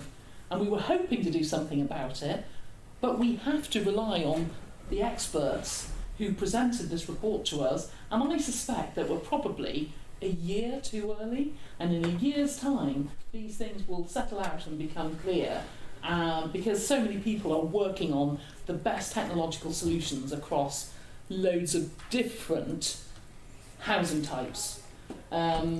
So ultimately we did, all of us, apart from Councillor Whip, vote against this idea. Thank you, Sarah. I think we've had this debate at the Pearl meeting, and I think the decision was clear, which the point Sarah's made. Chairman, if I may, can I just point out that air source heat pumps are anything but new technology. I'm sure we all have fridges in our homes and freezers, and the technology is the same technology. And I mean, I remember when I were a lad, my mum and dad had bought a fridge back in 19-year dot, and it was still going about 35 years later. Now, air conditioning systems are the same technology as air source heat pumps. They're just pumping the heat the other way around. So there is nothing to be frightened about with the technology. We have companies in Pendle that provide air source heat pumps and do a heck of a good job. We have developers down the road in Burnley who are installing air source heat pumps in new developments. And I think as a council, for us to be part and parcel of a development which is not using and it isn't cutting edge technology, but they're not using the technology that is now becoming the norm in terms of tackling the climate crisis, that we should be putting our money where our mouth is, and we ought to be doing this. And if we've got to do it as a demonstration that this works, then good, because that's what we need to be doing. Not saying, oh no, it's it's not developed enough, and we want our policies to make a difference with climate change, and here we are, we're not even willing to put a bit of money in to make sure that air source heat pumps are proven here in Pendle and then become accepted as the norm. Our policies, our planning policies, will demand that. The climate emergency, the working group, will demand that, and here we are apparently not willing to do it. When you say a bit of money, I don't think it's a bit of money, it's a lot of money, but I don't think that should be the main. It wasn't the money. It wasn't the money, it shouldn't be used as an argument for or against. But in terms of technology that's being used, does meet current standards, does meet the current standards that are acceptable today. May not be tomorrow, but it does meet them standards, and that's what we've had in terms of information. So, I mean, the recommendation has been moved by Councillor Whip. Councillor David Colvin-Price, calling you Councillor Whip, apologies. It's been moved and seconded. All those in favour, please show. Against? Okay, thank you. Next item is regional revenue outturn. Seems positive on the face of it, which it is. But on page 2, there are some things looming which we need to be wary of. Councillor Colvin-Price. Yeah, I think you're right. I think although we've got a sort of core budget underspend of 1.25 million and bits extra relating to COVID and the Leisure Trust, giving us a sort of 2.7 million 2.7 million underspend overall. I think from what I understand, it's basically down to, if you look at all the categories at the top of page 3 there, obviously we've been fairly prudent on our estimates for pay and non-pay, and that's led to our expenses being a little bit lower than budgeted originally. And similarly, we've also been prudent on some of our income estimates there as well. So again, another few $100,000 underspent or over-recovered there. So I think that's it's a good that we continue the idea of prudent budgeting, but obviously we've now got this surplus which we can then start to think what to do with it. I think we note in section 9 there we've got a few budgets to carry forward, so I'm assuming, I'm asking Richard this one, these are the definite ones with specific plans and reasons why they were slipped, and they're definitely going to be utilised sooner rather than later in 22-23. So you can just nod your head at that one if you like. Yes. Good, thank you. I think in terms of the impact on this current year, I know obviously at some point in the year you're going to give us a sort of update on where the likely outturn for the whole year is going to be. I'm particularly gladdened by the comment in section 13 about the fact that this approach, combined with services being supported to consider new ways of working, will generate the £500,000 savings identified when setting the council tax position for 22-23. So I'm very pleased to read that as a progress report on the original budget we set. I think obviously some of the decisions that are being taken as part of that granular review of the budget, I think will lead to some of those things rolling forward into the second half of the year and into future years, as well as obviously being part of the overall transformation programme, looking at how we do things, why we do things in this way we do, and how can we do them differently. I think in terms of the reserves impact in Para 16, we've got the total of 2.75 there, and obviously you're suggesting basically we ring-fence the whole lot for the rather dizzying array of potential grey clouds here and there in section 2. I think probably the biggest one, I think the one you've given us a bit of information on, is about gas prices and electric prices, etc. So I think certainly we could even break down the 2.75. I mean, it's only really, a number of these things are really just going to be generally extra spending required, either for inflationary things, be they wage inflation or be they energy costs, or being some specific one-off projects or some items we can identify there. So perhaps, rather than call all 2.75 a big ring-fence single big number, why not try and break it down a bit and say the energy is about 1.25, one-off projects could be £500,000 or so, and then given that it's all really going to come from general reserves anyway, why not leave the extra $1 million or so just to go back into general reserves? It'll all get spent one day, hopefully in a wise way. So basically I'll move the recommendations. As I say, the only one is to modify C a little bit and just break it down a bit. 1.25 for energy costs, £500,000 for one-off projects, and $1 million to go to general reserves. Second. I'll second that. Thank you. Councillor Witt. Thank you, Chairman. Given the time, I'm not going to go into any great detail on this. But I just wanted to pick up one issue, and it might seem a relatively small issue, but one that is increasingly important for a lot of our residents. And if colleagues think back to last December, there was a decision of council that the number of mechanical sweepers should be cut as from the beginning of April, and that was a reduction that on the face of it saved £24,000. Now it didn't actually save £24,000 because the contract for the provision of the sweepers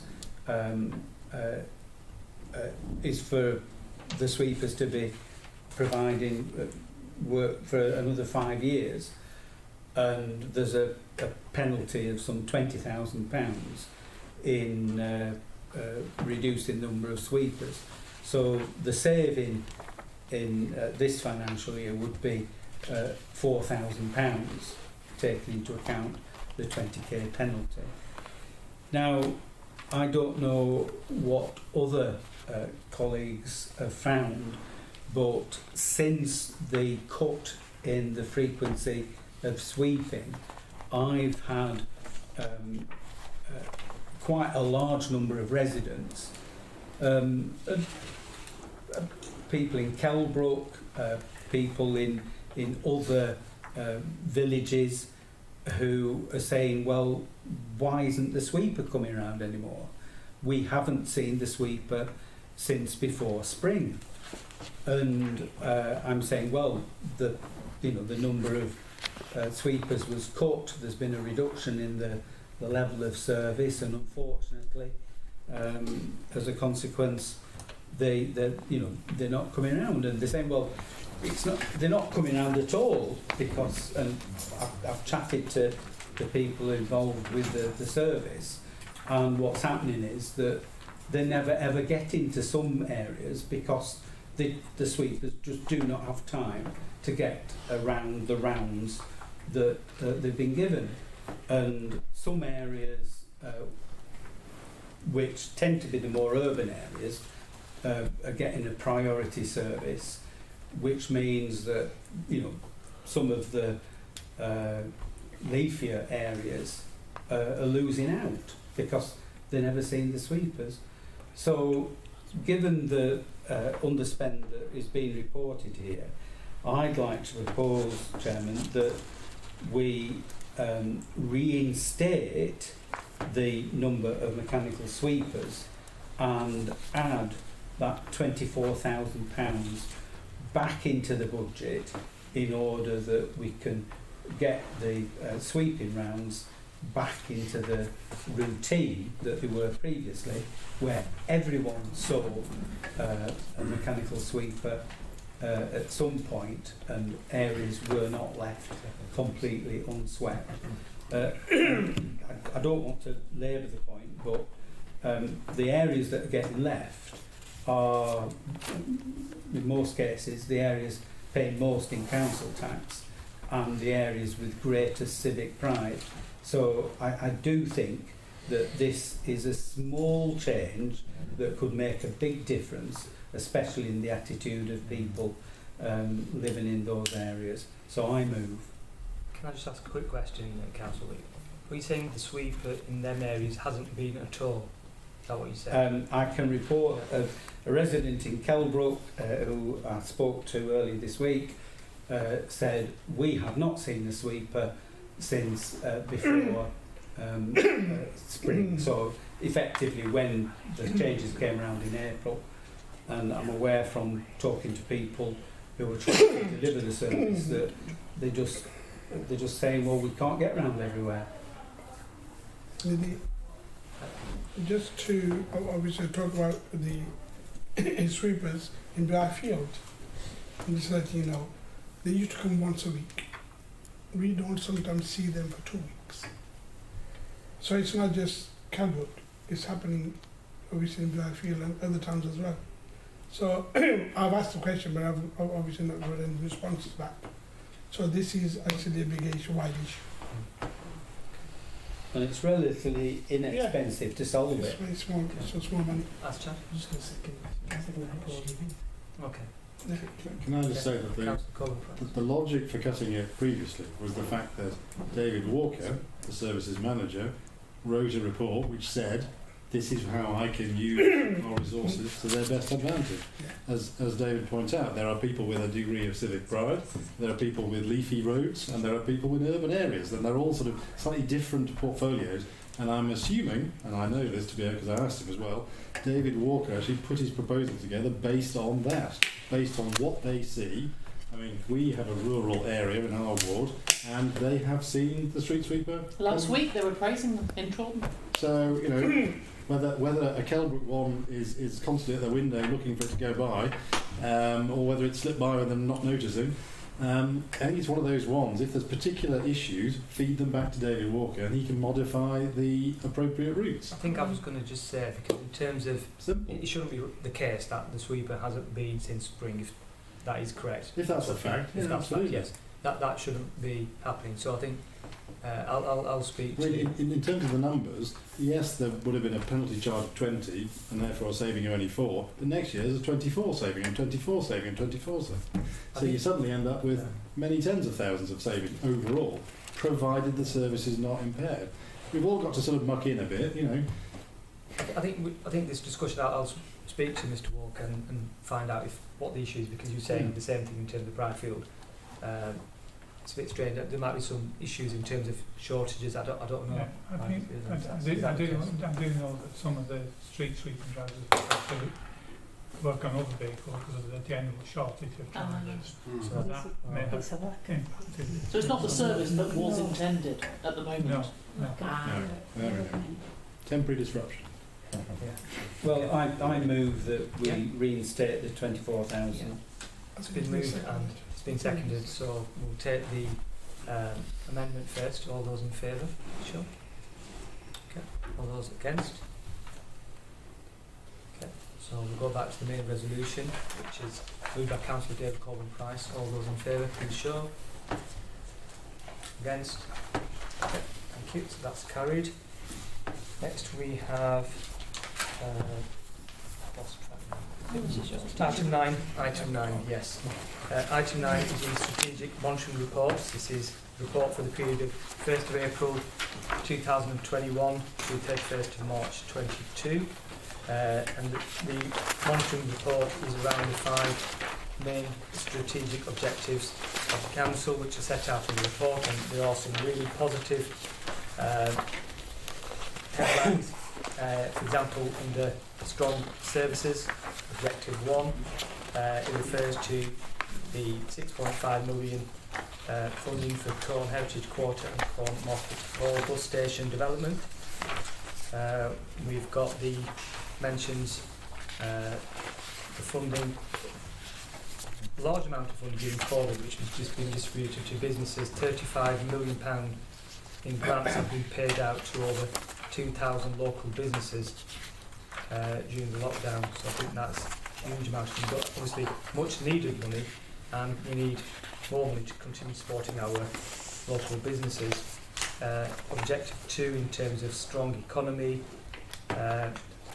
delivery of phase 1, extension of the Longshire Industrial Estate, Town Deal investment plan is ongoing, and it mentions the Pearl 2 project, and mainly the redevelopment of North Light. Fantastic in terms of Pearl together. Got the housing projects at Harrison Drive in Colne and various other, the O'Hagan Court site in Bridefield. But obviously we've got the new venture company, the Brookhouse Group, which formed a venture company. Hopefully that'll be just as successful as we've had the partnership with Pearl. Master plans ongoing in Corn, Barnoswick and Eby. Nelson master plan was adopted by full council in December. So various other things. Objective 3 is strong communities, and highlights again various activities which we've done during the year. Be here all night otherwise, but so I'll read the report. Councillor David Corbin. I'll just ask you a couple of questions and then have a bit of a plea, really. I know we've got things like, we mentioned empty homes earlier, and I know Sarah's mentioned it in previous meetings.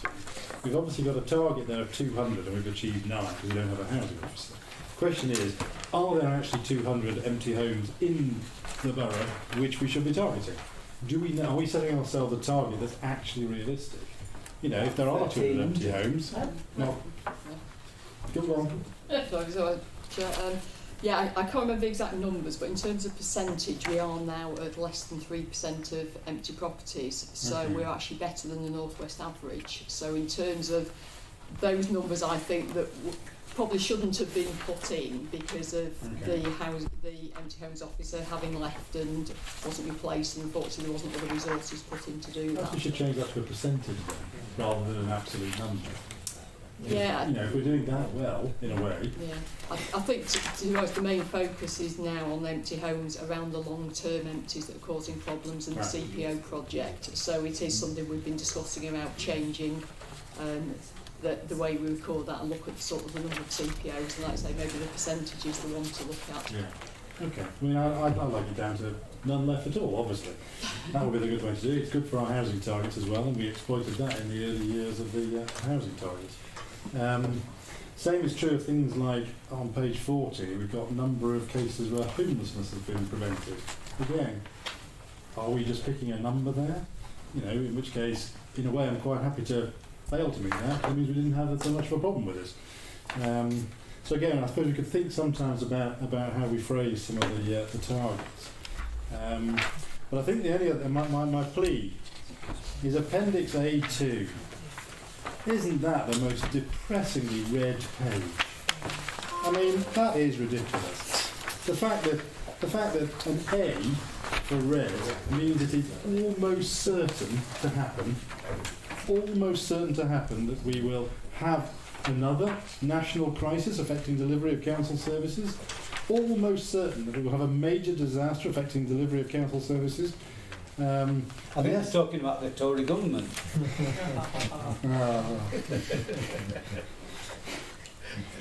Through you, Chair, I think this is the nature of risk registers. I know. So but they are red, and that the reason we make them red is those are the big risks that we need to have mitigated. If they're always red, you just think, oh no, it's all red. You know, where do I start? You know, you might look at the ones that are amber and go, well, can I have a little look at that one there, down at B3 or C4 or something? We're obviously doing something right there. But I mean, things like the second from the bottom, risk of serious data breach and GDPR problems. You know, an A. Well, why haven't we got procedures to get rid of that? Sure, sorry. Yes. We've rejigged the risk register. Right. So, council audit next week. Is it? I don't know what day it is. Tuesday. Yeah, I haven't read those papers yet. There's a new proposal of a new set of risks, strategic risks. Because I see some of these are going off on a bit of tangent recently. So I think new risk register, and then we've got. Let's get out the right side of bed, make sure we've got our happy face on, and come up with the right thing. And then maybe also think about the movement from year to year. Is it getting better, worse, the same, etc.? So that's my only thing. But I'll second your. Council audit can have a look at it. Yeah, when it comes next week. Okay, all those in favour? Could you ask you, the empty homes officer, is that going to be placed? Because that was one of the areas that has provided us quite significant amount of money over the years, with the new homes bonus and that kind of thing. So is that going to be replaced? That officer was funded for a number of years from something called the Empty Homes Reserve that was set up. That money has now been used up. So the decision was taken not to replace that because it wasn't part of the base budget, and because we'd managed to get the numbers down to below the North West average, it wasn't considered when that post became vacant that we should fill it at that stage. Is it new homes bonus still available, or was that gone? It just about there. So this year it went up, and then next year it's due to drop again. So it it's in the mix of all things a central government settlement. So is it worth, through you, Chair, is it worth considering that post? Because like I say, previously it brought us millions of pounds to this point. I think it's definitely, well, through Julie's service, definitely worth considering what we do with that, and then the CPO side. Yeah. The other thing I was going to just pick up on was planning-wise. I know, again, just COVID, I think planning department was struggling with planning applications. Is there any improvement on the way? Okay, I think that is something which we'll look at, but we've gone past, lost track of time. We need to take a vote on whether we continue or not. So, can we continue, please? Take a vote on it. Just finish the items. Yeah. We sent it to looking for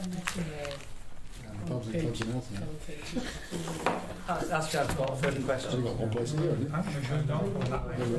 Can we move on? Are things improving in the planning department? That's what I'm trying to say. Yes. Are we going in the right direction? Could I do a tiny? I agree. Are we on item 10, Chairman? Yes, still on the houses. On the empty houses. No, are we on item 10? No, not yet. No, we're on item 9. Are you seriously not on item 10 yet? No. You've got questions coming all over the place. But just a little Last glimmer, comment. a little short-term glimmer, because Councillor Aslam and I have been on trying our best, haven't we, with number 5 Raglan Street, which is just by the A Centre, and it's gone on for ages. And if you look at the paper on the house, it all says 2020. And I got an email. Is this an item that should be discussed with press and public exclusion? Oh, this sorry? is a GDPR violation. Big GDPR. We don't know. Controversy. You just had it on your risk register, you stuffed it. It's the parts of item. Oh, I'm sorry. Oh. Right, let's Make progress, Chair. We're on item 10. Yeah, we've moved that. Okay. Accessible Nelson.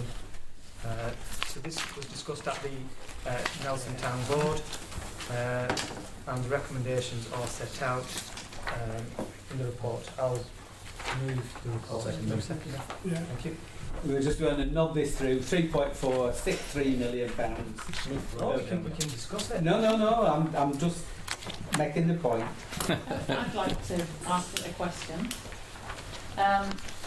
It says towards the end that there hasn't been the analysis on the sort of base level and the improvement on active travel and walking and cycling. But yet at the top of page 5, page 7 it says that there hasn't been the analysis. Page 5 it says that we benefit in the project of 10.6 million in cycling and walking benefits over the appraisal period. So I'm a little confused. Page 7 we're not doing the measuring, but page 5 we're getting basically almost £11 million worth of benefit, and I don't understand it. My understanding on this, Chair, is that the amount of funding that is going in and the measures that are going in will achieve a benefit. So that is based on the funding and what the funding will do. I think the point was that basically we've got a benefit, but are we starting from a low point or a high point to get the additional benefit? So I think that was what they were trying to do, to understand that start point. How do we come up with nearly 11 million of walking and cycling? There's a way that we're told that you should assess these things, which we leave it to these consultants who understand these economic appraisals, and you get an awful lot of benefit from these in terms of the way the government measures it. So we don't argue too much if it shows that our projects are valued for money. Okay, all right. Thank you. All those in favour? All those in favour, please show. Yeah. Against? Okay. Next item is Nelson Townville Healthy Town project. I mean, this is, I think, particularly the parks one is a really, really good project. Really excited about that. So I'll move the recommendation. I'll second that. Yeah. I just want to highlight the issue around wavelengths. When, and I've done this on previous occasions, where there is quite a lot of tension between the strategic leisure review, which we're due to be getting final reports on and recommendations from in the next few weeks, and the emerging recommendation from that is that there ought to be one leisure centre serving the main urban core of the borough, and the tension between that approach and the implications and the suggestion here that there be a hefty amount of funding from the Towns Fund towards the wavelengths element of the project, £1.7 million.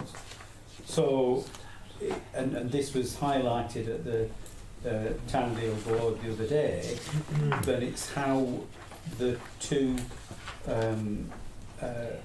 poles of the magnet are actually resolved, because you know, the implication of putting £1.7 million into wavelengths is that it's a fait accompli, and that if there's going to be a single leisure centre serving the whole of the main conurbation, then the implication is that it's going to be wavelengths.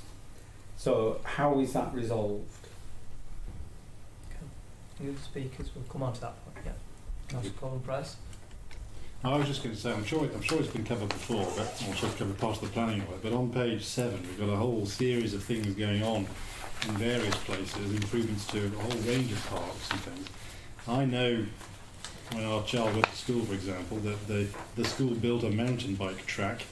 It was all wooden and everything, and children were up and down and falling off the sides and breaking arms and things. But it also went very slimy, very quickly actually, with a bit of rain and a bit of leaf moss and whatever. Cost a lot. So the idea of maintaining it, I think, it's all right to have initial capital spend on these things, but who's maintaining them? I'm sure that's factored into the budgets. Any other speakers? That sort of essentially rolling forward was my question, not specifically about the mountain biking, because that's a lot of parks and it's not clear whether the benefit, the long-term benefit, will be felt, because I don't fully understand the situation with parks in that area and who is fully in charge of them, or is it a shared thing? All three are Pendle Council parks, although the town council contributes towards the maintenance. So if there are more facilities in the parks, then potentially there'll be more cost for those town councils. Yeah. So has that been factored in? Yeah, that was considered, and the Parks Department said that they thought I think part of it is if some of the equipment's being replaced, there was actually a reduction of the maintenance costs on some of the existing equipment. So I think they reckon that it sort of for now should just balance out. But it's a problem with any capital spend, isn't it? The revenue afterwards. And then obviously, picking up on what Councillor Whip was saying, I think really all the uncertainty that we still face, and with wavelengths or with anywhere, that's all dealt with in page 8, paragraph 37, which sort of clearly sort of lays out a two-stage process, and it seems very logical to me.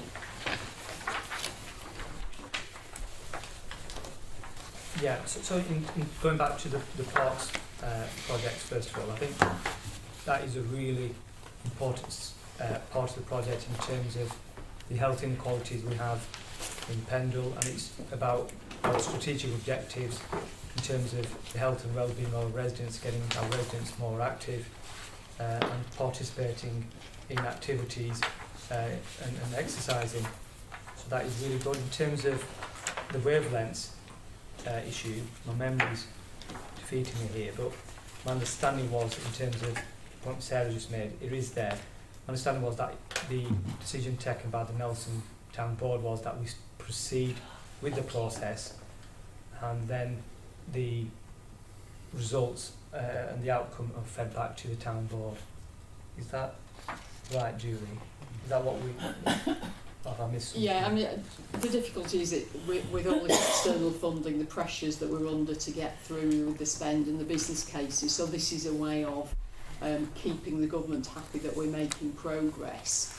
Ideally, we would all like to wait for the outcome of the review and look at it in that context. But this is a way of moving it forward that means that we're meeting the deadlines that we've been asked to meet by the government for spending, for getting business cases approved. It means that work can begin on the parks, and the approval in principle there means that the funding is allocated and won't be lost. But obviously the review can feed into it before any expenditure is incurred on that project. So I think it's a timing issue really, I think is the main thing, but this seems to be about the best way of trying to reconcile those two different timescales that we're working to. And we also need to skew funding from Sports England. I understand that's subject to the outcome of the review, so that is all tied in with it as well. Yeah, okay. Move to vote. All those in favour, please show. Thank you. Any against? Next item we've dealt with. The last item is drainage issues at Wencliffe Drive, EB. Recommendation that a report be submitted to this committee as soon as possible. Could I propose, Chairman, that we have a report to the next meeting? possible? Is that doable? Answer question. I can't. Well, you won't be here. Well, I will be here. I'm here to the end of August. But I know doing all the people being on holiday at the time. I can't guarantee that we'll do the next meeting, but we'll do our best. Can I ask You can. a question on this? Yeah. The legal case here is between who and who? It's the, it's the residents complaining against the contractor with, is it Together Housing in the middle or something? Yeah, that's one of the things that we've got to work on. We could discuss it now, Chairman. We can have another report anyway. But I think, look, if we can get it to the next meeting, we need to get some progress on this. Can I also make another plea? Land next to you as well. We're on to it. Thank you. Will that be next month as well? I think we'll try and... We're doing our best. Speak up. Thank you. Thank you everyone. Good night.